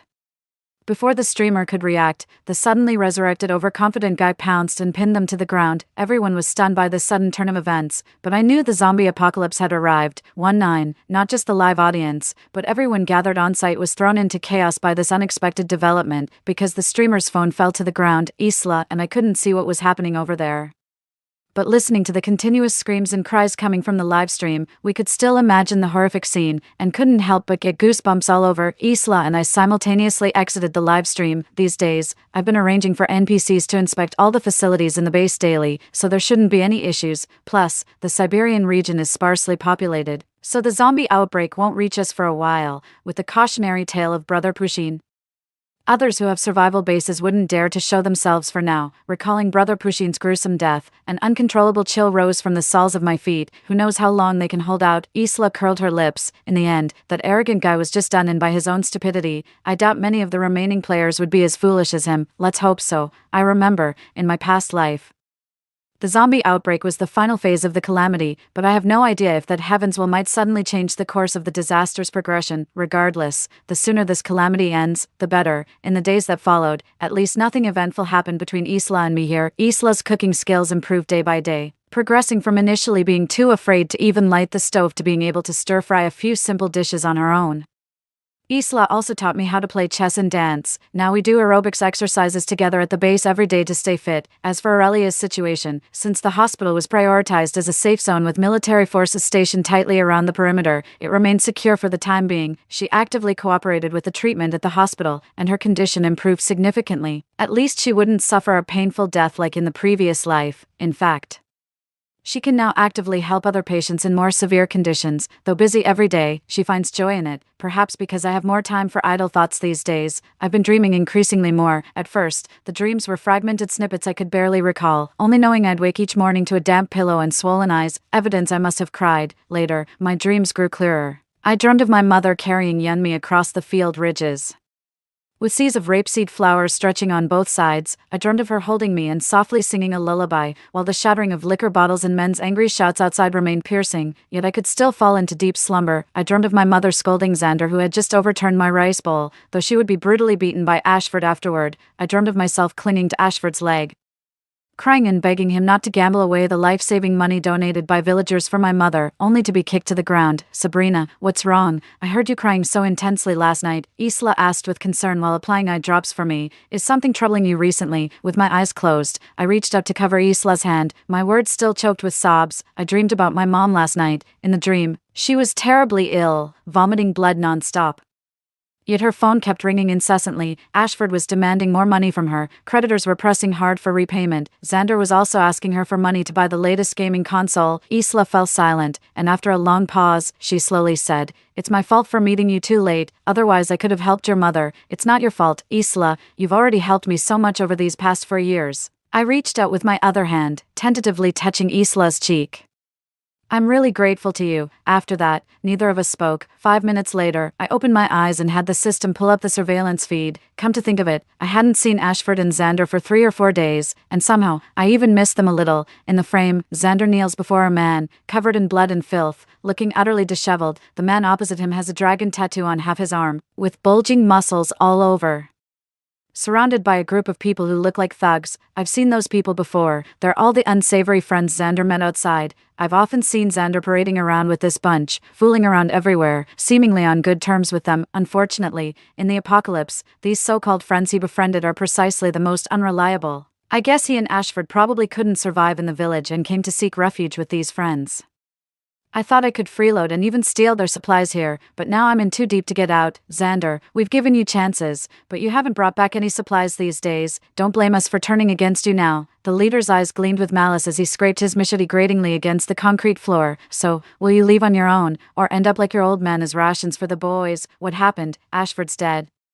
I adjusted the surveillance feed and saw a pile of blood-stained human bones in the corner of that abandoned warehouse, next to a wooden table soaked with grease and blood. From the fragmented words of that group, I learned that Ashford was still alive when pieces of flesh were being cut from his body. I wonder if Ashford, while being devoured on that table, would recall the scene of him eating Laszlo. As soon as the leader finished speaking, his underlings behind him began chattering in discussion.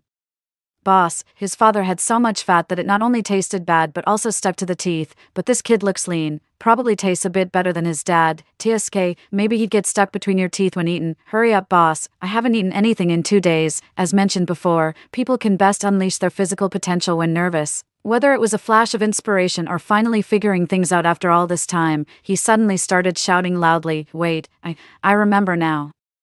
I know everything. I know someone who has supplies. I knew Xander was referring to me, so I leisurely got out of bed, washed my face briefly, tidied my hair, then went to the kitchen to take out some fruits from the fridge and the leftover braised pork knuckle from last night, arranging them on the table. Just as I finished all this, my phone rang. Xander was video calling me. 20. Oh my, Xander, it's been so long. How did you end up in such a state? I feigned surprise as soon as the call connected, while casually turning the camera toward the dining table. They say the face reflects the heart, so your ugly soul is finally showing. Sabrina, I know you have the resources. I know you're playing that game too, that game called Apocalypse Descends. Xander's face twisted with rage in the camera frame as he screamed hysterically, you ungrateful bastard. Won't even help your own father and younger brother. Hearing this, my expression instantly turned icy. Oh, how interesting. So you actually remember we're related by blood. Xander had never seen such a cold expression from me before. He froze momentarily, stunned, as my words came firing out like rapid gunfire. When you cheered while Ashford beat me until I vomited bile. When you kicked over the ladder I was standing on and made me fall, needing 7 or 8 stitches on my head. When you squandered my mother's life-saving money on your debauchery, didn't you know back then that we were related by blood? You shameless bastard dare to lecture me. Don't flatter yourself thinking you're someone important. Every minute, every second I live, I wish nothing more than to see you all die, to skin you alive and tear you limb from limb. Isla initially wanted to help curse them out, but before she could speak, she was stunned into silence by the unprecedented fury she'd never seen on me. Unable to utter a single word, Xander trembled with lips quivering, speechless for a long moment after my tirade, yet something inexplicable within him kept his defiant tongue wagging. See the brothers behind me, at my command. They can drag you out immediately. Drag me out, fine, I sneered and said coldly, but do you even know where I am? Xander gritted his teeth and swiped to check my location, only to freeze the next second, because my current IP address was showing as unknown. Taking advantage of his dazed moment, I called out to the leader behind Xander, you must be Xander's brother. The leader seemed not to realize I was addressing him, remaining silent for a long while. I borrowed Isla's phone, waved it in front of the camera, and said, come closer, I'll show you something. This time, the other party reacted, rushing over in quick strides and snatching Xander's phone. Meanwhile, I started playing the pre-recorded footage on Isla's phone, surveillance images from 2 days prior showing Ashford and Xander fleeing the village and heading to join their group. Dad, don't worry, that guy is a complete idiot. I just need to sweet-talk him a little and he'll definitely agree to take us in. Xander's leg wasn't fully healed yet, and he was still limping, but his mouth was as sharp as ever. We'll take all those people's supplies for ourselves, and then we can live the easy life. Who would have thought those fools would actually be somewhat useful? If they weren't so simple-minded and brawny, I wouldn't have bothered with them in the first place. I saw the leader's face visibly darken, and Xander quickly dropped to his knees, crawling to the leader's feet while wailing, bro, big bro, it's all that woman's fault, she's trying to frame me. You've got to believe in our years of brotherhood. So that's how it is, Xander. I treated you like a brother. And all along you were plotting against me. The leader kicked Xander 2 meters away and roared. I even wondered if I'd been too harsh on you before, but now I see I didn't beat you enough. Seeing that begging was futile, Xander pinned his last hope on me. Sis, you can't just abandon me like this. Ignoring him, I smiled at the leader and said, wait, don't kill him. Xander's hope was ignited by these words. Just as his pleading eyes turned toward me, I slowly continued. You still have plenty of zombies over there, right? How about cutting out his tongue, breaking his limbs, and tossing him into the horde? The statement was no different from sentencing Xander to death. The leader also seemed to think my idea was good, and with his command, the restless group of followers behind him rushed forward with weapons, instantly engulfing Xander in the crowd, listening to Xander's wails. I didn't feel the slightest bit of horror. Instead, I experienced an unprecedented sense of exhilaration. 2-1. When I opened the monitor again, Xander had already been reduced to a pile of flesh amidst the zombie horde. However, neither that gang leader nor his underlings survived the zombie horde, as I spotted the now-turned leader among the mindlessly wandering undead on the streets, on the third day after Xander's death. I was curled up in my armchair reading as usual when suddenly, the system's voice abruptly echoed in my mind. Host. I've received divine instructions that the calamity will end tomorrow, when all zombies shall be eradicated. Congratulations on surviving the apocalypse. Dazed for a moment, I opened my mouth but found my voice stuck in my throat. It was Isla who finally spoke first. So, everything ends tomorrow. Yes, at that time I will transport the host and your companions to a designated location. And this survival base will also disappear. May I ask if the host wishes to retain the supplies within the base? After some thought, I finally decided to keep a portion of the more important supplies, such as life jackets, gas masks, various weapons that could be used for disaster relief, as well as easily transportable mineral water and some food, and had the system store them in a truck. Although we didn't face much hardship during this disaster, it's still quite moving to think about it, Isla said softly, holding my hand. I nodded. But a doubt still lingered in my heart. Why would the heavenly Tao choose to end the apocalypse at this moment? Heaven's secrets cannot be revealed. I can only tell you that without your help in enhancing my strength, this apocalypse would have lasted much longer. Both Isla and I were completely baffled, but no matter how much I called out in my mind, the system remained completely unresponsive. In the evening, Isla and I had our last meal at the survival base. Halfway through, she brought out a bottle of red wine and poured a full glass for both herself and me. Is this considered celebrating the end of the disaster? I teased her. Well, there's another happy occasion. Isla smiled at me, raising her wine glass, celebrating Sabrina's rebirth. I laughed too, as 2 wine glasses clinked under the pale yellow light, splashing a small crimson flower. And that night, I had another dream. In my dream, I stood amidst a boundless sea of rapeseed flowers. As far as the eye could see, beyond the blue of the clear sky, there was only this pure and dazzling gold, like sunlight stretching endlessly across the fields. I saw my mother, in the bloom of her youth, holding an elderly woman's hand as the latter pressed a small box into her palm with withered fingers. Tamsin, this is the last thing I can give you, the old woman spoke slowly, her aged voice like the tolling of a temple bell in the mountains. You must keep it safe. Tamsin is my mother's name. Grandma, what is this? The young mother held the box in both hands, her eyes filled with curiosity. It was a crudely made wooden box, its surface paint nearly all worn off, yet I recognized it at once. This was the very box that once held that stone and the pendant. You don't need to know, but you must remember that what's inside must never be used unless it's a dire emergency. The elder, or rather, my great-grandmother, took a heavy breath before continuing. In a little over a decade, this world will face a great calamity, and what's inside will give you a chance to survive. My Tamsin, remember, you must keep this box safe. The voices of the two grew fainter and fainter, until they completely faded from my ears. I fumbled out the pendant from the pocket close to my heart. Its craftsmanship wasn't refined enough to be called an artwork, yet somehow, it shone as brilliantly as a diamond in my heart at this moment. At that moment, a familiar voice rang in my ears. My Sabrina. Do you know, what we call heavens will end the system are essentially human souls. Mom's soul has always been inside this pendant. The moment I saw you meet an untimely death, Mom used all her accumulated power to bargain with the heavens for a chance to reverse time. Seeing you live well makes Mom truly happy. Mom really has to leave this time. The heavens have seen the power you bestowed upon me, and are sending me to oversee another world. Though I may never see you again, always remember that Mommy has always loved you so much. Good night, my Sabrina. Then, a gentle breeze brushed across my forehead, like mother's tender kiss. By the time I came to my senses, my eyes were already brimming with hot tears. Tutu. The moment Isla and I stepped out of the base gate the next day, we were instantly teleported to the entrance of Isla's home. Watching Isla embrace her tearful parents, I tightened my grip on the pendant in my hand, a smile unconsciously forming at the corners of my mouth. I anonymously donated the supplies left by my mother to the government to support post-disaster reconstruction efforts. Soon after, the government's Anomalous Incident Department officially presented me with certificates and bonuses in an official capacity.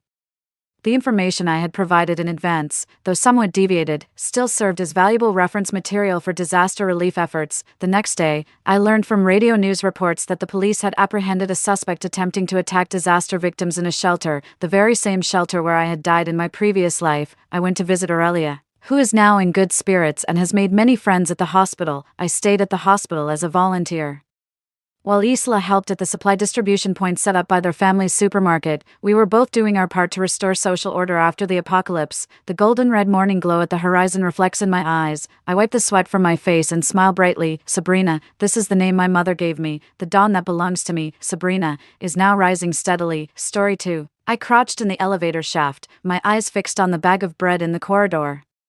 The taste of it automatically emerged in my mind. It had purple rice filling, soft, glutinous, and sweet. I unconsciously swallowed, and my throat, lacking moisture, felt dry and astringent. In the hazy moonlight, I slowly crawled over. The moment I touched the packaging bag, my hand trembled uncontrollably. I looked up and directly met those scarlet eyes in the darkness. It seemed to be saying, "I've caught you, one." Those scarlet eyes got closer and closer, and suddenly it pounced towards me. Opening its mouth, it bit my neck. No. Instinctively, I stepped back and waved my hand to block it. Dr. Fiona, who is that?" I suddenly opened my eyes, and in front of me was a magnified face, which made me freeze in place. "Dr. Fiona, did you have a nightmare?" "A nightmare?" I immediately rolled out of bed, unscrewed the mineral water on the table, and took big gulps. The cold water dispelled the thirst in my dream. The shock of the cold water made my thoughts extremely clear.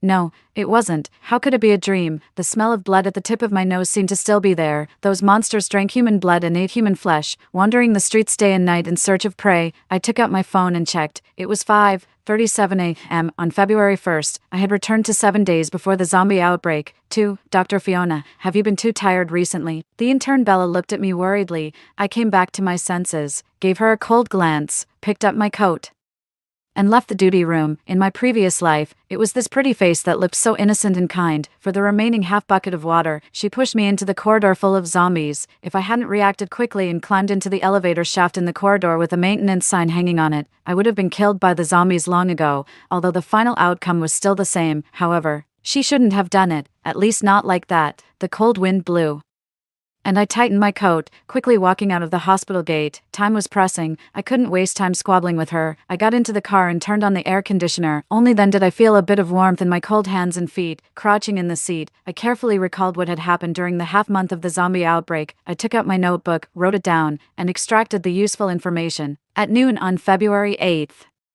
the ambulance rushed through the gate with a howl and rolled over in front of the outpatient center. Colleagues in the outpatient department rushed up to rescue the people. I gripped the tip of my pen tightly. At that time, I had just finished an emergency debridement operation. When I came out of the operating room, I saw the scene in chaos. The medical staff at the front were knocked down and bitten by the monsters crawling out of the car. The smell of blood rushed straight to the tip of my nose. The people who were bitten and fell to the ground kept twitching, rolled their eyes, and got up from the ground. They chased after the crowd of onlookers. At that moment, my heart skipped a beat, and the first thing that came to my mind was zombies. I grabbed the hand of the intern Bella and ran back to the emergency room, then closed the door tightly. After the brief panic, I calmed down. That night, I checked the ambulance dispatch records. In the past week, almost all the admissions were due to acute seafood allergies, and the overturned ambulance had gone to pick up a patient with an allergic reaction in a seafood buffet restaurant in the city center. Seafood. There had also been a proportion of seafood allergies before, but it hadn't occurred on such a large scale, so it was very likely because of the discharge of nuclear wastewater. It seemed that the zombie virus didn't appear suddenly. Instead, it had been lurking for a week or even longer, and finally broke out concentratedly. I stopped writing, feeling a sense of bitterness in my heart, so I couldn't report to the relevant department before the concentrated outbreak of the virus. Sealing off in quarantine couldn't stop the occurrence of this riot. How do you know who around you is the asymptomatic infected person? 2. I turned a page and continued to write. During the days I hid in the office, I carefully observed the zombies wandering in the corridor. Their limbs were usually stiff, but when they heard the sound of living things, their speed would suddenly increase. Their eyes were grayish-red, and they relied on their hearing and smell to identify living things. They were like walking dead, without intelligence. When I wrote this sentence, a strange feeling flashed through my heart. I tried to think about it carefully but couldn't grasp that thread of thought. My phone buzzed, interrupting my thoughts. "Dr. Fiona, the duty schedule for the Spring Festival has come out. Take a look. If there's no objection, I'll submit it. I let out an sound. I was about to say there was no objection because it was all the same to me which day I was on duty, but my hand instinctively clicked on the duty schedule. I took a look. Just like in my previous life, I was still scheduled for February 8th, the day when the zombie virus broke out. Instantly, a strange thought popped into my mind. Riley, can you arrange for me to be on duty on the 8th, 9th, and 10th? Riley's surprised voice came from the other end of the phone. Fiona, you were on duty on the first day of the Lunar New Year last year, and if you're scheduled like this again this year, it's not very good, is it? Well, it's okay. Everyone can only be reunited with their families for these few days throughout the year. My colleagues have taken care of me on ordinary days. Anyway, I'm alone, and it's the same for me to spend the spring festival anywhere. Riley, I want to take some compensatory leave these days. Yes, from the 1st to the 4th. After getting a positive reply, I put away the small notebook in my hand. In my previous life, I was on duty on the 7th and 8th. The zombie outbreak occurred at noon on the 8th. Facing the chaos without any preparation, I managed to survive for 15 days with the intern doctor. If she hadn't pushed me out in the end, I might not have died so early. In this life, I don't plan to go back to the rental house to avoid the chaos. The old and shabby small house in the old community can't prevent zombies, nor can it prevent people. At present, I already have the best location for a safe house. 3. After handing over the shift in the office, I picked up my bag and went to the largest living supplies supermarket in the suburbs. I had a list of apocalypse supplies purchases downloaded from the internet in my hand. I compared it with the top lists of other experts. This one was the most concise and complete. In my previous life, I only lived for half a month and didn't know what happened later, whether the zombies were controlled or whether a safe zone was established. So, I needed to make a short-term plan and a long-term plan. Taking half a year as the boundary, if I still haven't received the news about the construction of a safe zone half a year later, then I must start the long-term plan, and my current goal is to create a relatively safe living space inside the hospital within the remaining 5 days. Zhongshan is the largest private hospital in the city. The new campus is not only luxuriously decorated but also equipped with top-notch advanced facilities. The hospital moved to the new campus in June. Although many floors have been decorated, they haven't been fully put into use. Moreover, the hospital has an independent power supply system, so there's no need to worry about the complete destruction of the power system later. The protective wall is 2 meters high, which can block a large number of zombies from invading. Also, the 9th is New Year's Eve, except for a few critically ill patients. Most people in the hospital will choose to be discharged and go home. The fewer people there are, the safer I will be. Even if someone comes to the hospital to look for supplies later, they won't specifically go to those unoccupied and empty floors that haven't been put into use. For, when the supermarket manager saw the delivery address I filled in, he smiled and assured me, Miss Fiona, don't worry, we will definitely deliver these supplies to the hospital on time and in the required quantity. I raised my eyebrows, looking at this person's obsequious appearance. I was afraid that he would be too enthusiastic and mess up my plan. I repeatedly reminded him, Manager Ryder, these are all supplies for supporting the countryside. They must be sorted and packaged in cartons, and the seals I brought must be pasted on them. Of course, everything will be done according to Miss Fiona's requirements. I nodded. After paying half of the payment, I started the car again and headed for the largest agricultural products market in the city. Medicines were the least thing to worry about. The roof of the hospital is wide and flat, which is the best choice for growing all kinds of fresh vegetables. To save time, I directly ordered all the nutrient soil online and chose SF Express's express delivery with freight collect. I cleared out the small store. The shop owner's wife was so happy that she couldn't close her mouth and even gave me a set of farming tools. I gladly accepted them. When I came out of the agricultural products market, it was getting late, and I dragged my tired body. I went back to the rental house, perhaps because I was uneasy. I kept dreaming all night, in a half-awake state. It seemed that there were always those scarlet eyes staring at me. 5. I stuffed 2 good packs of cigarettes to the elder brother in the security duty room, and he reluctantly took off the key to the 17th floor of the outpatient department and handed it to me. With a cigarette in his mouth, he mumbled as he gave me the key, Dr. Fiona, I'm helping you against the regulations. Don't do anything illegal upstairs. I made up a random excuse to get past him. Coming out of the security department, I tightened my long black down jacket, put on my hat and mask, and went directly to the underground garage. There were all kinds of supplies I ordered piled up there. Taking the elevator to the 17th floor, a smell of newly decorated place rushed over. The escalator wasn't running, and even the cleaners were too lazy to come up to clean. The corridor was full of dust. I remembered that my colleagues had once discussed that the previous dean had spent a lot of money on decorating the office, but before the office was completely decorated, he got into trouble. I walked to the end, to the dean's office. I tried the keys in my hand one by one, and I was amazed. No wonder he got into trouble. This door looked really good, although I haven't seen much of the world. I can tell at a glance whether something is good or not. I turned on my phone and checked. Tisk, it was the best anti-theft door on the market, soundproof and explosion-proof. Even the glass was explosion-proof. TSK, no wonder he ended up in trouble. I turned the key and unscrewed all the keys that could open the door. I was amazed by the interior and kept sighing that I was really like a country bumpkin entering the city for the first time. Behind the desk was a huge oil painting that covered the entire wall from the ceiling to the floor.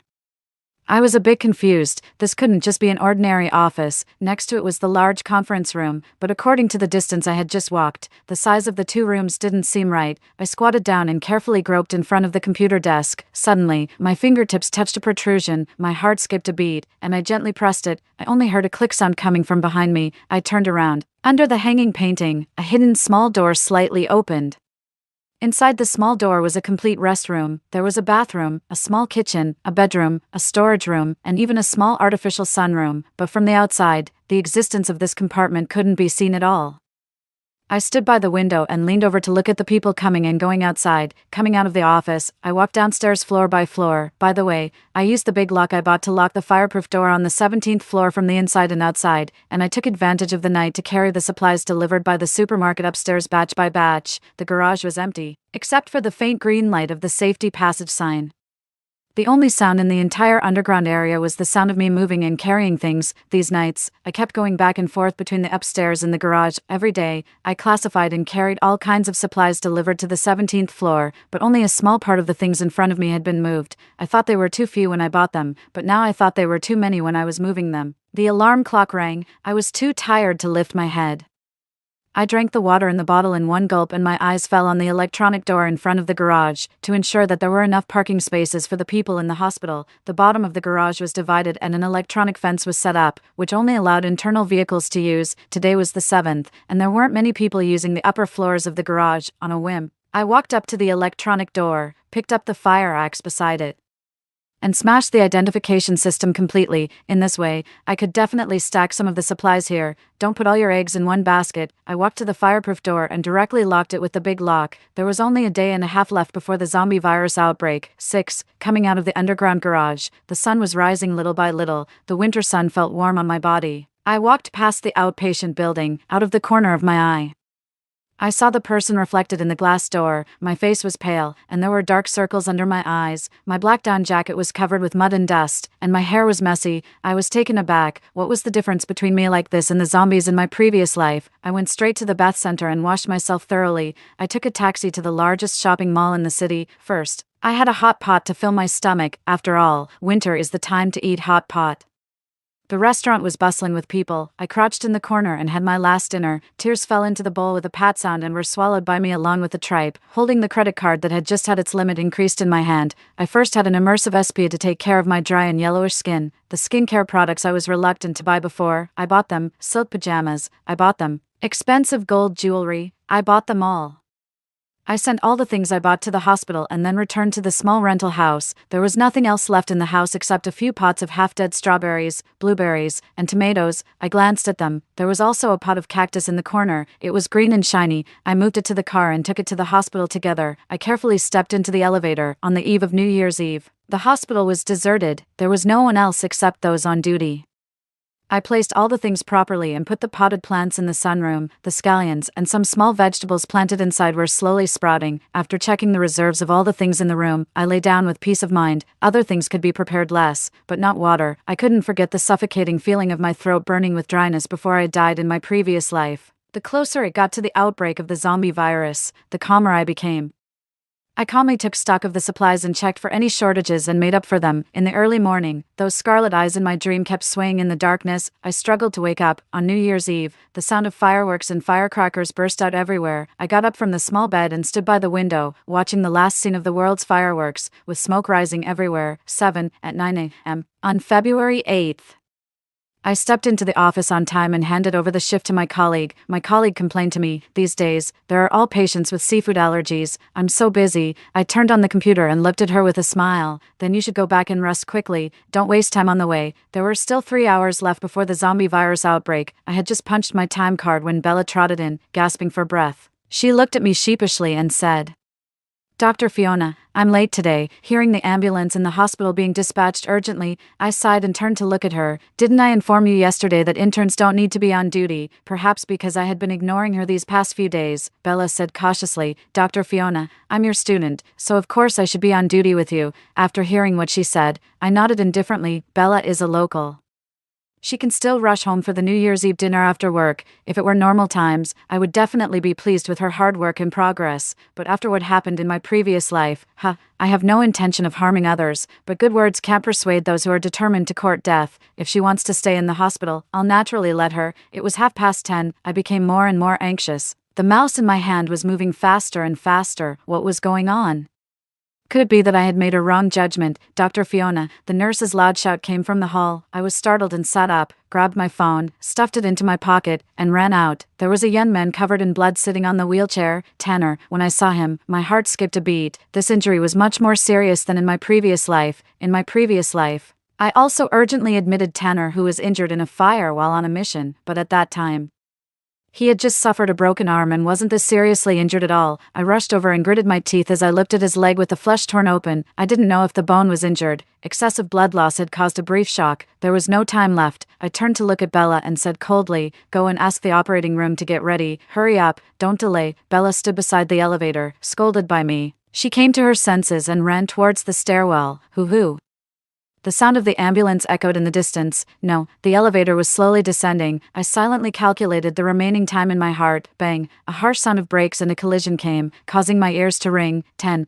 It rolled over. Hurry, save the people. 9. The elevator was going down floor by floor. 8. Dr. Fiona, the little nurse pushing the wheelchair, had slightly red eyes.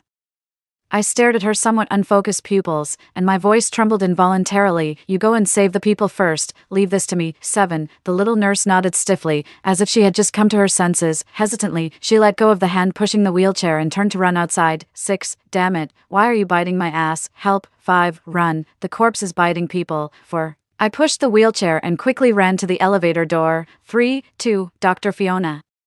A hoarse voice came from behind. I turned around. The little nurse covered in blood rushed towards me. The clarity in her eyes completely faded, and her eyes were scarlet red. She pounced towards me with her body twisted. 1. Ding. The elevator door slowly opened, and there was no one inside. I was overjoyed. I dashed into the elevator in one step, pushed the wheelchair back, and my fingers were trembling involuntarily. I pressed the button for the 17th floor.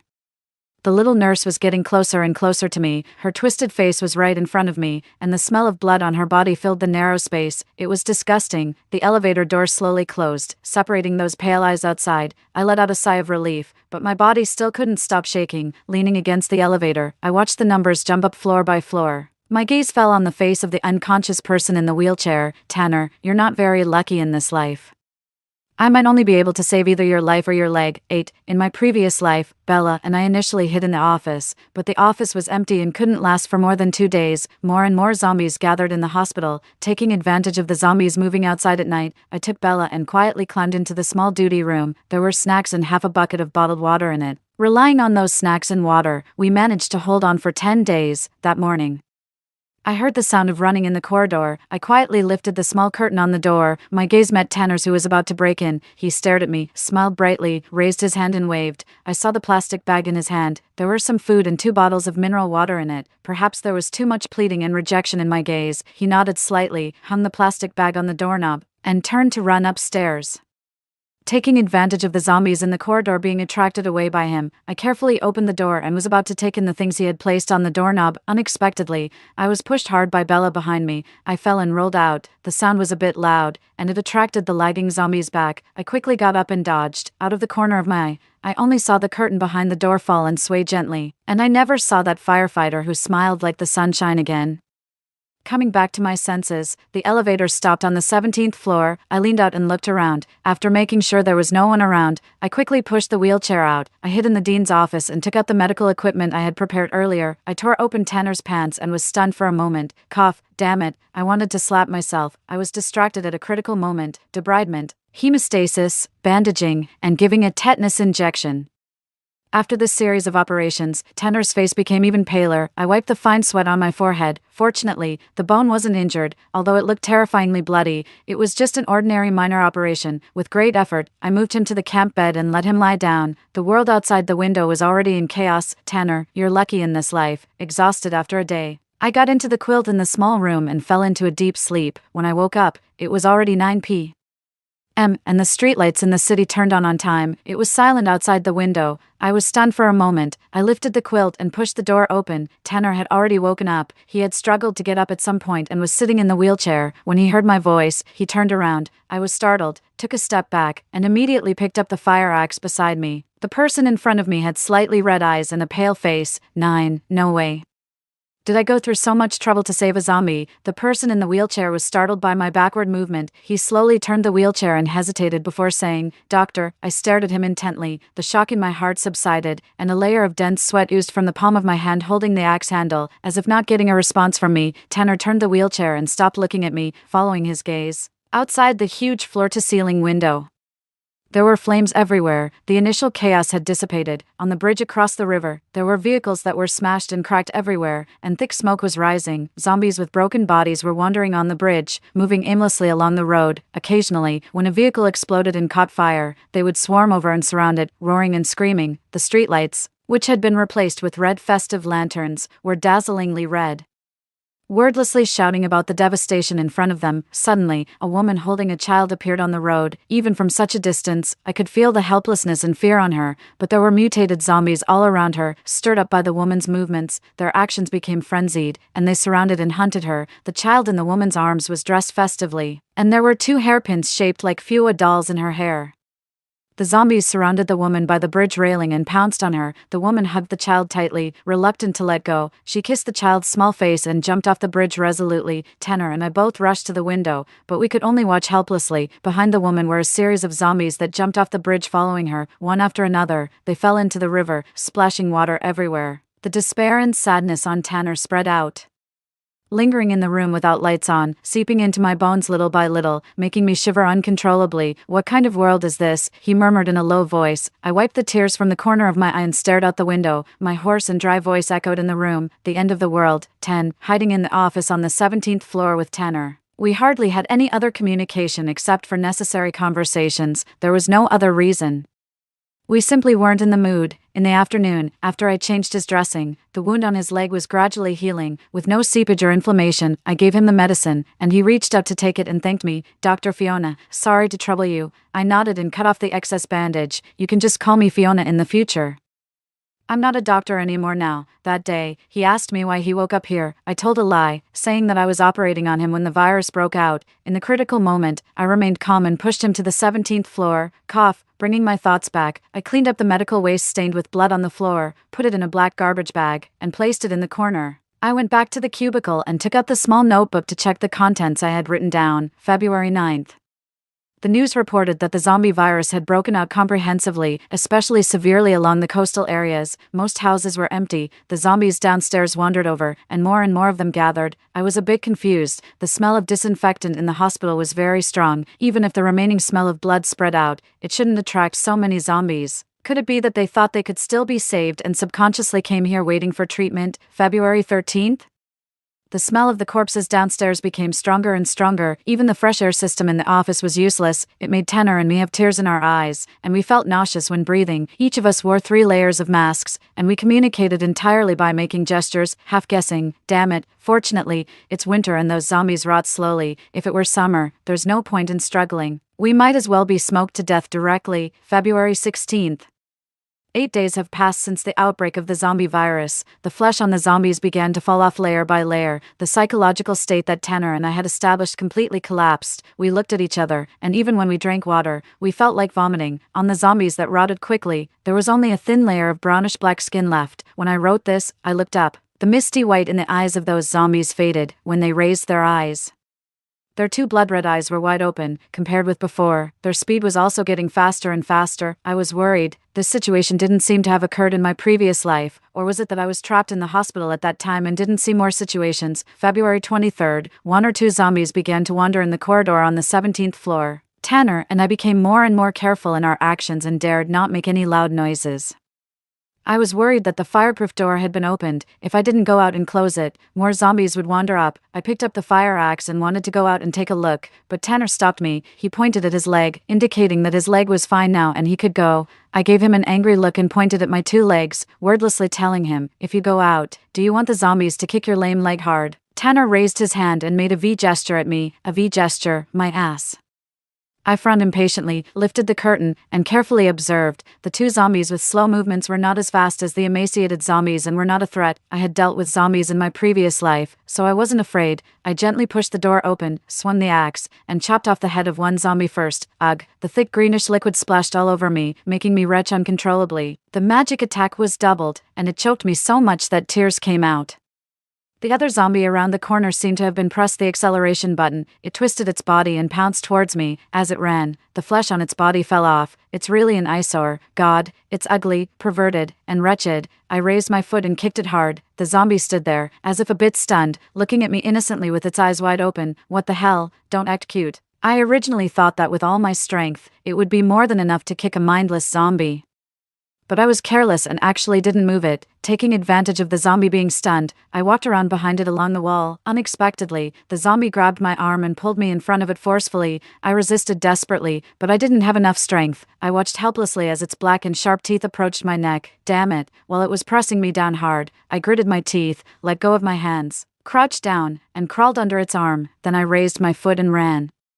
The sound of the fight in the corridor was too loud. The black-toothed zombie hissed, causing the zombies downstairs to make a commotion, and the sound of running and shaking came from the stairwell. Damn thing, it actually knows how to call for backup. I ran as fast as I could towards the fireproof door. Zombies don't have the intelligence to press the elevator button. If they want to come up, they can only take the stairs. When I saw the scene in front of me, I cursed, damn it. The fireproof door was indeed wide open. Behind me was the black-toothed zombie chasing me. In front of me was the army of zombies approaching the fireproof door. I looked into the eyes of the zombie in the stairwell. It was so excited that it drooled, and my hands were shaking with excitement. I slid and fell forward. The moment I got up and pulled the door handle, a fingertip wearing a gold ring just grabbed the door. There were zombies in front and behind. No, I couldn't let these monsters in. I gritted my teeth and swung the fire axe, cutting off its arm. I pulled the door shut with all my might and inserted the fire axe through the door to block it tightly. The sound of roaring came from outside the door. The zombies kept pounding on the door, causing the door to shake violently and the dust to fall down. Before I could catch my breath, the smell of blood came from behind. Damn it, there's still one more. Fiona, move to the left. It was Tanner's voice. My body reacted faster than my mind could think. As soon as I heard his voice, I rolled to the left. I just avoided the pounce of the black-toothed zombie. I propped myself up against the wall and stood up. The black-toothed zombie immediately turned around and came towards me, squat down by the window. I shrank my neck and avoided the zombie's scratching, but I was trapped in the corner by the window. I can't squat down. Then I saw the zombie's head hitting the wall. As if it was being pressed down and couldn't move, I took advantage of the situation and ducked down to avoid its sharp teeth. A chill ran down my neck, and a stinging pain came. I didn't have time to think about what had happened. I saw the black-toothed zombie fall over me. As if it couldn't bear the force, it jumped out of the window. Bang! A loud noise came from downstairs. I sat down against the wall, gasping for breath. Tanner stood in front of the fireproof door with one leg dragging, winding a chain around the door handle to fasten it tightly. His eyes were filled with worry as he looked at me. I stared at him blankly, wanting to say something, but I couldn't find the words. The stinging pain in my neck kept irritating me, reminding me that I shouldn't overestimate my abilities. In my previous life, I died on February 23rd. In this life, tears streamed down my cheeks and into my mouth, tasting salty and astringent. I wiped away the tears and told him in a solemn voice, "Someone has entered the building, and I think I was scratched by a zombie. 11, are you okay?" After tying up the fireproof door, Tanner held out his hand to me, trying to help me up. A sudden fever spread through my body, and a feeling of weightlessness overwhelmed my brain. The things I saw in my eyes kept spinning. I wanted to say, "Just go, leave me alone, I'm on the verge of mutating any minute." With his lame leg, he couldn't outrun me, but my mind was in a complete mess, and I couldn't speak clearly. All that came out were broken, hoarse sounds. "Fiona, we have to go back first." Tanner glanced at the fireproof door that was shaking violently from the impact and grabbed me up from the ground. "This door won't hold for long." I waved my hand futilely, signaling for him to leave me alone and just leave me in the corridor. Tanner pursed his lips, his jawline tense and straight. Ignoring me, he half supported and half carried me back into the room. The next second, I fell onto the soft bed. I stretched up my limbs and felt extremely comfortable. The lighting was soft. and the whole world was like a white cloud, wrapping me up. However, my comfort didn't last long. My body started to feel cold, a coldness that seeped deep into my bones. I searched around for a source of heat. I hugged a small stove tightly in my arms and let out a contented sigh. I wrapped my hands and feet around it and kept pressing my face against it. Gradually, the stove grew bigger and hotter, like a huge sun. I tried my best to shrink back, but I still couldn't avoid it.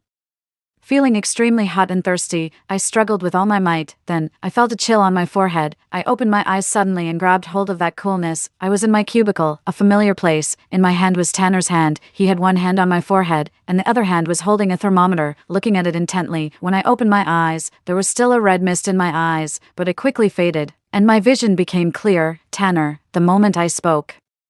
I realized how hoarse and unpleasant my voice sounded. Hearing my voice, Tanner quickly looked down at me. What I saw was his unshaven face and bloodshot eyes. Fiona, how do you feel? I shook my head, feeling a bit sad. Clearly, he could have left me, a ticking time bomb, in the corridor. You had a fever for a day and a night. I've already treated your wound. Fiona, you. I looked up, waiting for him to finish his sentence. Unexpectedly, Tanner stopped and changed the subject abruptly. There's some porridge cooked in the small electric pot. Do you want to have some? I nodded. My whole body ached as if it had been run over. I got up and sat next to the bar counter. The aroma of the rice in the small electric pot filled the air, and it was at the right temperature to eat. I didn't know if it was because of the high fever, but the porridge, which smelled delicious, had no taste in my mouth. I frowned slightly. What's wrong? No appetite. Tanner, who was sitting opposite me, opened a pack of fulling pickled mustard greens and handed it to me. I took it and started eating directly from the bag. Yeah, my mouth feels tasteless. The phone beside the bar counter lit up, catching my attention. About 10 days after the zombie outbreak, the network communication was widely affected, and the signal was intermittent. I picked it up and was stunned in place. Tanner looked at me in confusion. I handed the phone to him. At this moment, there was a weak signal, and a message popped up on WeChat. Dr. Fiona, I saw you. 12, Bella. I angrily threw the phone away. So what if she saw me? What could she do even if she saw me? Could she call the police and arrest me? Now that the outside world is in chaos, instead of finding a place to hide, she actually has the nerve to send me such a sarcastic message. This isn't a horror movie. Tanner didn't understand what was going on and stopped what he was doing. What's wrong? Is there something wrong? Nothing. Just a crazy person. Wait a minute. So, the person who entered the 17th floor was her. The person who opened the fireproof door was also her. Bella. The phone lit up again. Dr. Fiona, I just want to survive. I saw you moving things and locking the door those days. I know you have a lot of things in your hands. Please, help me. Have some decency. She opened the fireproof door on the 17th floor, allowing the zombies to wander up freely. And yet she still had the nerve to ask me for things. I raised an eyebrow. The 17th floor can accept stupid people, but it will never accept someone who would push their teammates into a group of zombies at any moment. No, get lost. It took a long time for the message to be sent. I was annoyed by the spinning circle and raised my hand to drink the porridge in one gulp. Tanner looked at me hesitantly, reached out to pick up the disposable bowl in front of me, and put it in a plastic bag. Bella's message came back. Fiona, if I can't live, no one else will either. That fireproof door won't be able to withstand another impact from the zombies. Do you want to see what it's like to transport zombies in the elevator? Threatening me. Very well. With a cold face and suppressing my anger, I glanced around, picked up the crowbar, and pushed the door open. Tanner quickly stopped me. Fiona, calm down. Don't be impulsive. Fiona, that's a person, not a zombie, a person. So what if she's a person? In this world, people die every day. Tanner is a firefighter, and his physical strength is greater than mine, but because of his inconvenient leg, he was dragged forward a couple of steps by me. I stopped and looked up at him. Tanner, get out of the way. I'm going out to kill her. Fiona. There was anger in Tanner's voice, and the veins on his hand that was grabbing my arm bulged. It made my arm go numb. I stared at him. Goodness. You're also relying on the supplies I stocked up. How dare you stop me? I gripped the crowbar tightly. Damn it, if you piss me off, I'll stab you too. Tanner stared at me intently. His clear black and white eyes reflected my angry face, and the corners of his eyes were slightly red. The corners of his eyes. I was startled in my heart and pushed him away, striding into the cubicle. In the mirror of the small washroom, I gently pulled down my collar. My red eyes gradually returned to normal, and the black veins on my neck were slowly fading away. I seemed to be getting better. 13. The phone didn't ring again. I don't know if there's no signal or if Bella has given up. I squatted in the sunroom and turned over the nutrient soil again, planting new seeds. Every time I plant a batch, they all die. Each time, they just sprout a little bit. And they all die within 2 days. There was a knock on the door. I got up and opened the door of the cubicle. I had squatted for too long and stood up too quickly, so my vision went black, and I almost fell to the ground. Tanner was leaning against the door, constantly fiddling with the observation screen of the drone. When he saw me open the door, he handed me the display screen. "Fiona, I think this zombie is a bit strange." I took it, walked to the desk, and sat down. Carefully observing the zombie, he said, was abnormal. Unlike other zombies that either wandered around or stood in place spinning, this zombie stood there with its head raised, and its red eyes seemed to be moving, scanning floor by floor. Alarm bells rang in my heart. Was it observing? I cast a worried look at Tanner, and he also had a serious expression on his face and nodded heavily. In the first month of the virus outbreak, the zombies seemed to have evolved. Tanner controlled the drone to get closer to the red-eyed zombie, which attracted the other zombies to pounce and grab at it. Tanner and I stood side by side, carefully studying this red-eyed zombie to see how much it had evolved. The drone got closer and closer to it, but the zombie didn't move at all. I was a bit confused. Was my assumption wrong? I motioned for Tanner to get a little closer. The drone stopped about 1.5 meters away from the red-eyed zombie. There was a group of ordinary zombies with white eyes and drooling mouths below, just constantly stretching out their hands and scratching instinctively. Something wasn't right. The change happened very quickly. The red-eyed zombie in the screen leaped up high, supported by the other zombies. Its terrifying face got bigger and bigger, and it seemed that there was even a triumphant smile on its lips. In an instant, the screen filled with snowflakes and went black. The drone was knocked down. Tanner and I looked at each other in silence. The only sound in the room was the heavy breathing of the two of us. Boom. There was a loud noise of something collapsing in the building. Ignoring this mutated zombie, Tanner and I rushed to the window, lifted the curtain, and looked outside. The scene in front of me made me feel as if I had fallen into an ice cave. 14. The corridor was splattered with blood plasma, and the stench spread everywhere, hitting me right in the head, making me feel extremely irritable and uneasy. Tanner beside me couldn't help but retch. The frenzied and roaring zombies the sound and frantically rushed towards the door. I endured the discomfort, gently put down the curtain, and signaled with my eyes for Tanner to enter the cubicle. Once inside, I handed him a mask. Just then, I saw the phone on the small table flashing and popping up a few pictures. There was a box of the hospital's spare blood plasma at Bella's feet. She made a V gesture at the camera and smiled eerily. In another picture, she was pouring the blood plasma on the fireproof door and in the corridor. "Fiona, let's go to hell together. This crazy woman." I squeezed the phone tightly, my chest heaving. I wanted to rush out and kill her. A faint pain appeared on my neck. I quickly calmed down and suppressed the urge to shed blood. No. The 17th floor was full of zombies that were mad with hunger. Any small movement from Tanner and me inside would be detected. I had to find a way to lure this group of monsters downstairs. Normal noises couldn't lure the zombies that were immersed in the smell of blood away anymore. Tanner was even more shocked than me, his face full of disbelief. Does she not want to live anymore?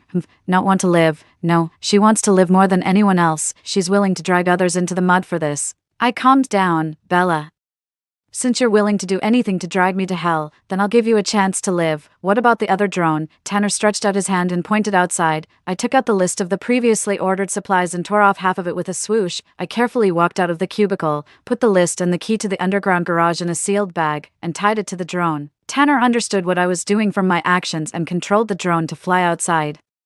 He looked at me with a questioning look in his eyes. Where should I fly it? The rooftop. The only place she could hide was the rooftop, wasn't it? No. The corridor was crowded with zombies. She couldn't come down, and I couldn't go out either. Even my situation was more dangerous than hers. Any small movement in the office could easily make the hordes of zombies outside go crazy. The box of blood plasma she showed me in the picture was a very obvious threat. I could avoid the zombies, but I couldn't avoid a crazy person. Taking such a desperate gamble was just to force me to take the initiative, wasn't it? No, I'm giving the opportunity back to her, the key to the underground garage and half of the supplies. "Bella, I'm leaving the choice between life and death to you. It depends on whether she can lure the zombies away and hide in the garage. I hope you don't let down your own ruthlessness and cleverness." 15. Wearing a mask, Tanner leaned close to my ear and whispered, "Will she go? Will she?" My gaze fell on the distant sunset. "She will. Bella's goal has always been to survive." Late at night, Tanner and I curled up on the bed in the cubicle. Because there were too many zombies in the corridor, Tanner couldn't stay on the camp bed in the office anymore. Tanner and I took turns keeping watch during the first half and the second half of the night in case of any unexpected situations.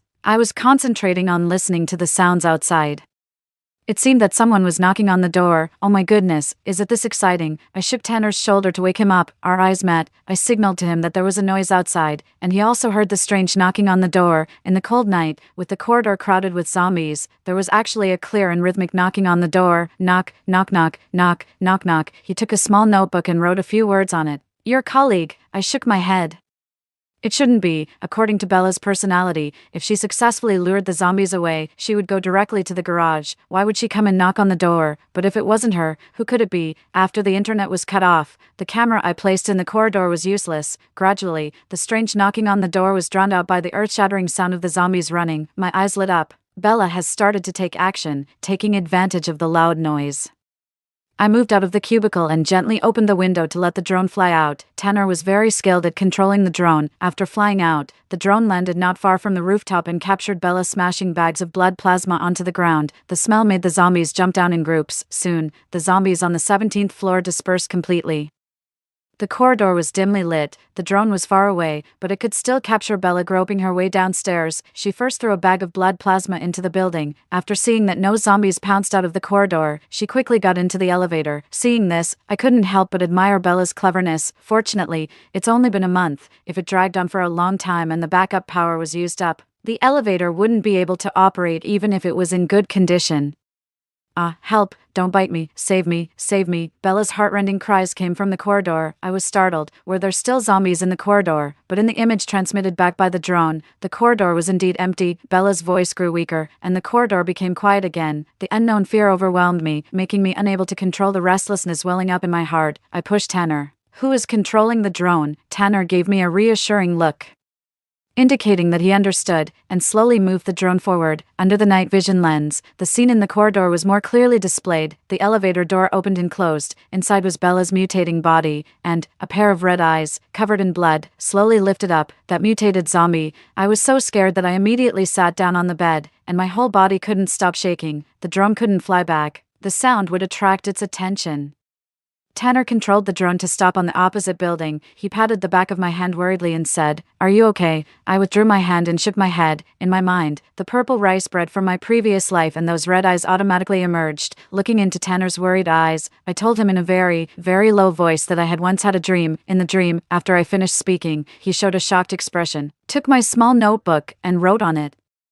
The strange knocking on the door, lurking in the elevator. He looked up at me and continued to write. The purple rice bread. I nodded, and a chill ran down my back. I saw Tanner write the final conclusion stroke by stroke. Trapping. The room was deathly silent, so, whether it was me stocking up on supplies or building a safe house, it was all in vain. From beginning to end, Tanner, and humanity couldn't escape the hunting and trapping of the zombies. 16. Then what's the point of struggling?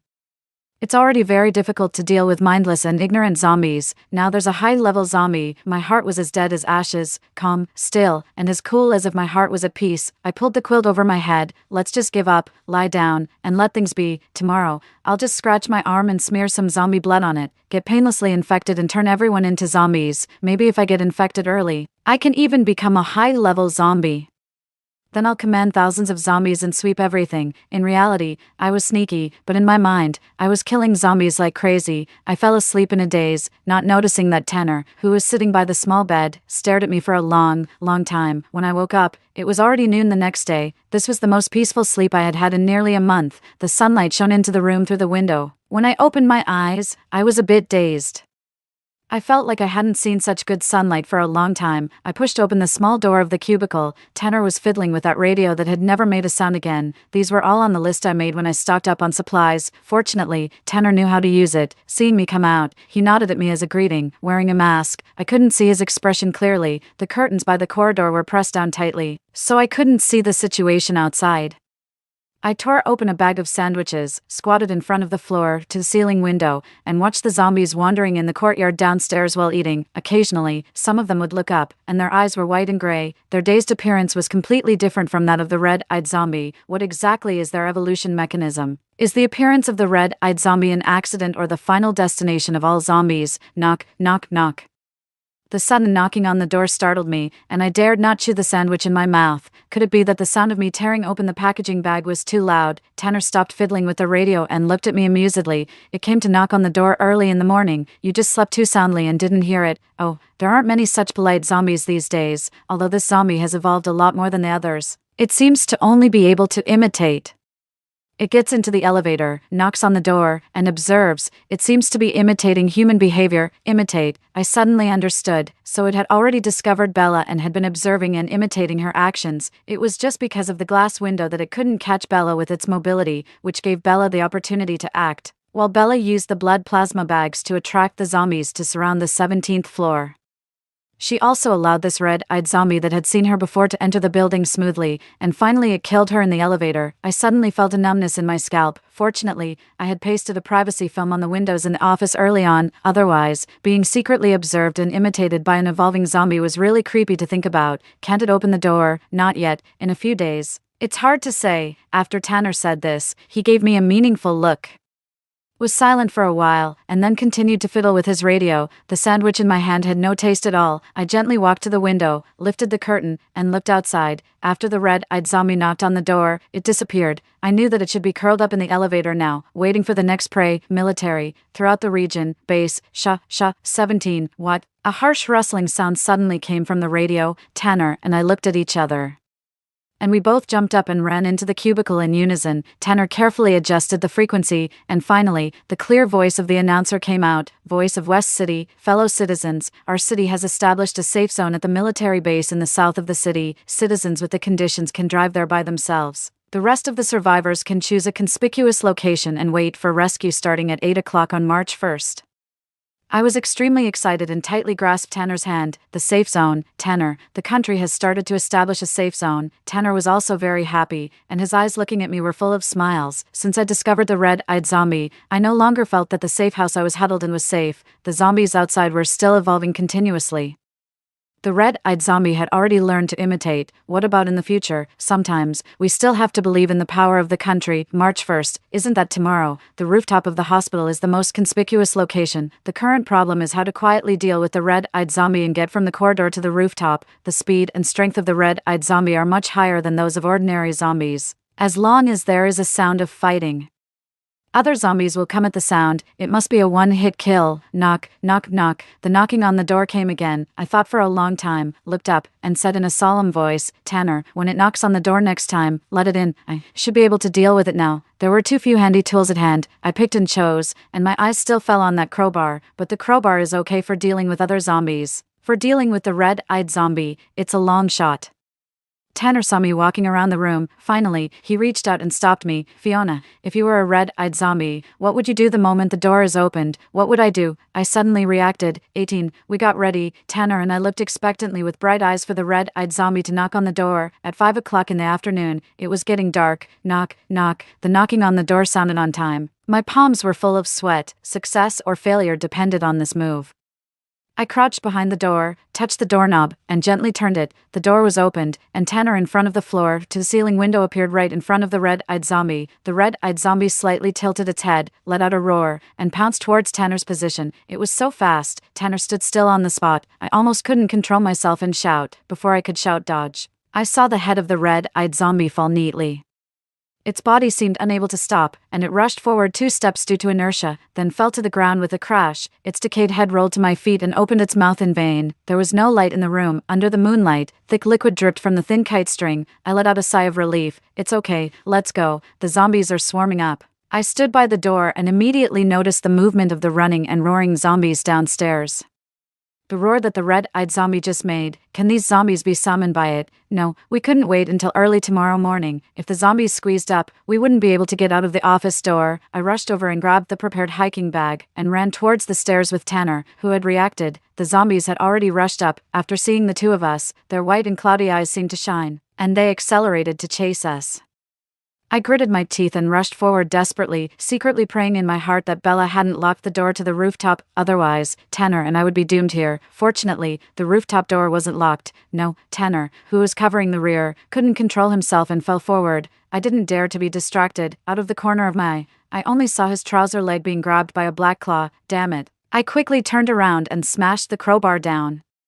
Taking this opportunity, Tanner quickly turned over and continued running. The door was right in front of us. After one successful strike, I didn't dare to continue attacking. I ran with all my might. Tanner behind the door reached out and pulled me upstairs, took the crowbar from my hand, and directly inserted it through the doorknob, firmly blocking the door. Behind the door was the zombie horde constantly hitting the door. But it didn't matter anymore. The two of us lay on the ground. panting heavily, looking at each other and smiling. After a while, Tanner asked me in a solemn voice, "Fiona, do you really want to go to the safe zone?" What kind of question is that? The cold wind blew. I turned my head and looked at him. I thought to myself, I've gone through so much trouble, don't I just want to live well? If not to the safe zone, where else? 19. The sun slowly rose. Today was a nice day. We huddled on the rooftop all night. The cold wind in February made our faces turn blue. The sound of a helicopter rumbled overhead. It was a helicopter. I raised my hands and waved them continuously. "We're here." Tears uncontrollably filled the corners of my eyes. A soldier in a black combat uniform jumped off the helicopter, but the black muzzle of his gun was pointing straight at Tanner and me. "Stand still. Don't move." "What?" Tanner and I looked at each other in confusion. Then we saw another soldier running over with a small medicine box. He took out 2 thin needles and gently pricked them into the necks of Tanner and me. "This is a test reagent. Please cooperate." There was a stinging pain in my neck. It wasn't very painful. The soldier carrying the medicine box's face darkened, and he retreated under the helicopter. I don't know what he said to the others. The soldier with the gun raised his hand in motion for Tanner to go over, but the black muzzle of his gun was still pointing at me. The heart that was hanging in the air completely sank. There was no more chance of luck. I was really different from them. Tanner ignored the of those people and struggled to run towards me, his face full of urgency. "Fiona, no way. How could you be a zombie? Don't be afraid. Even if you are a zombie, I'll still be with you. That damned safe zone. We don't have to go." I wanted to laugh. What stupid things he was saying. "Tanner, you noticed it a long time ago, right?" He turned his head to avoid my gaze, and his tone was firm. "So what? You're still Fiona, aren't you?" Not only did he notice it, but how could I not know about my own body? It was just that I was afraid of facing the truth, had a glimmer of hope, and didn't want to believe it. Just as we were in a stalemate, the soldier carrying the medicine box ran over again, looking at Tanner with excitement on his face. "Comrade, do you mean that you two have been together for the past month? Who is it?"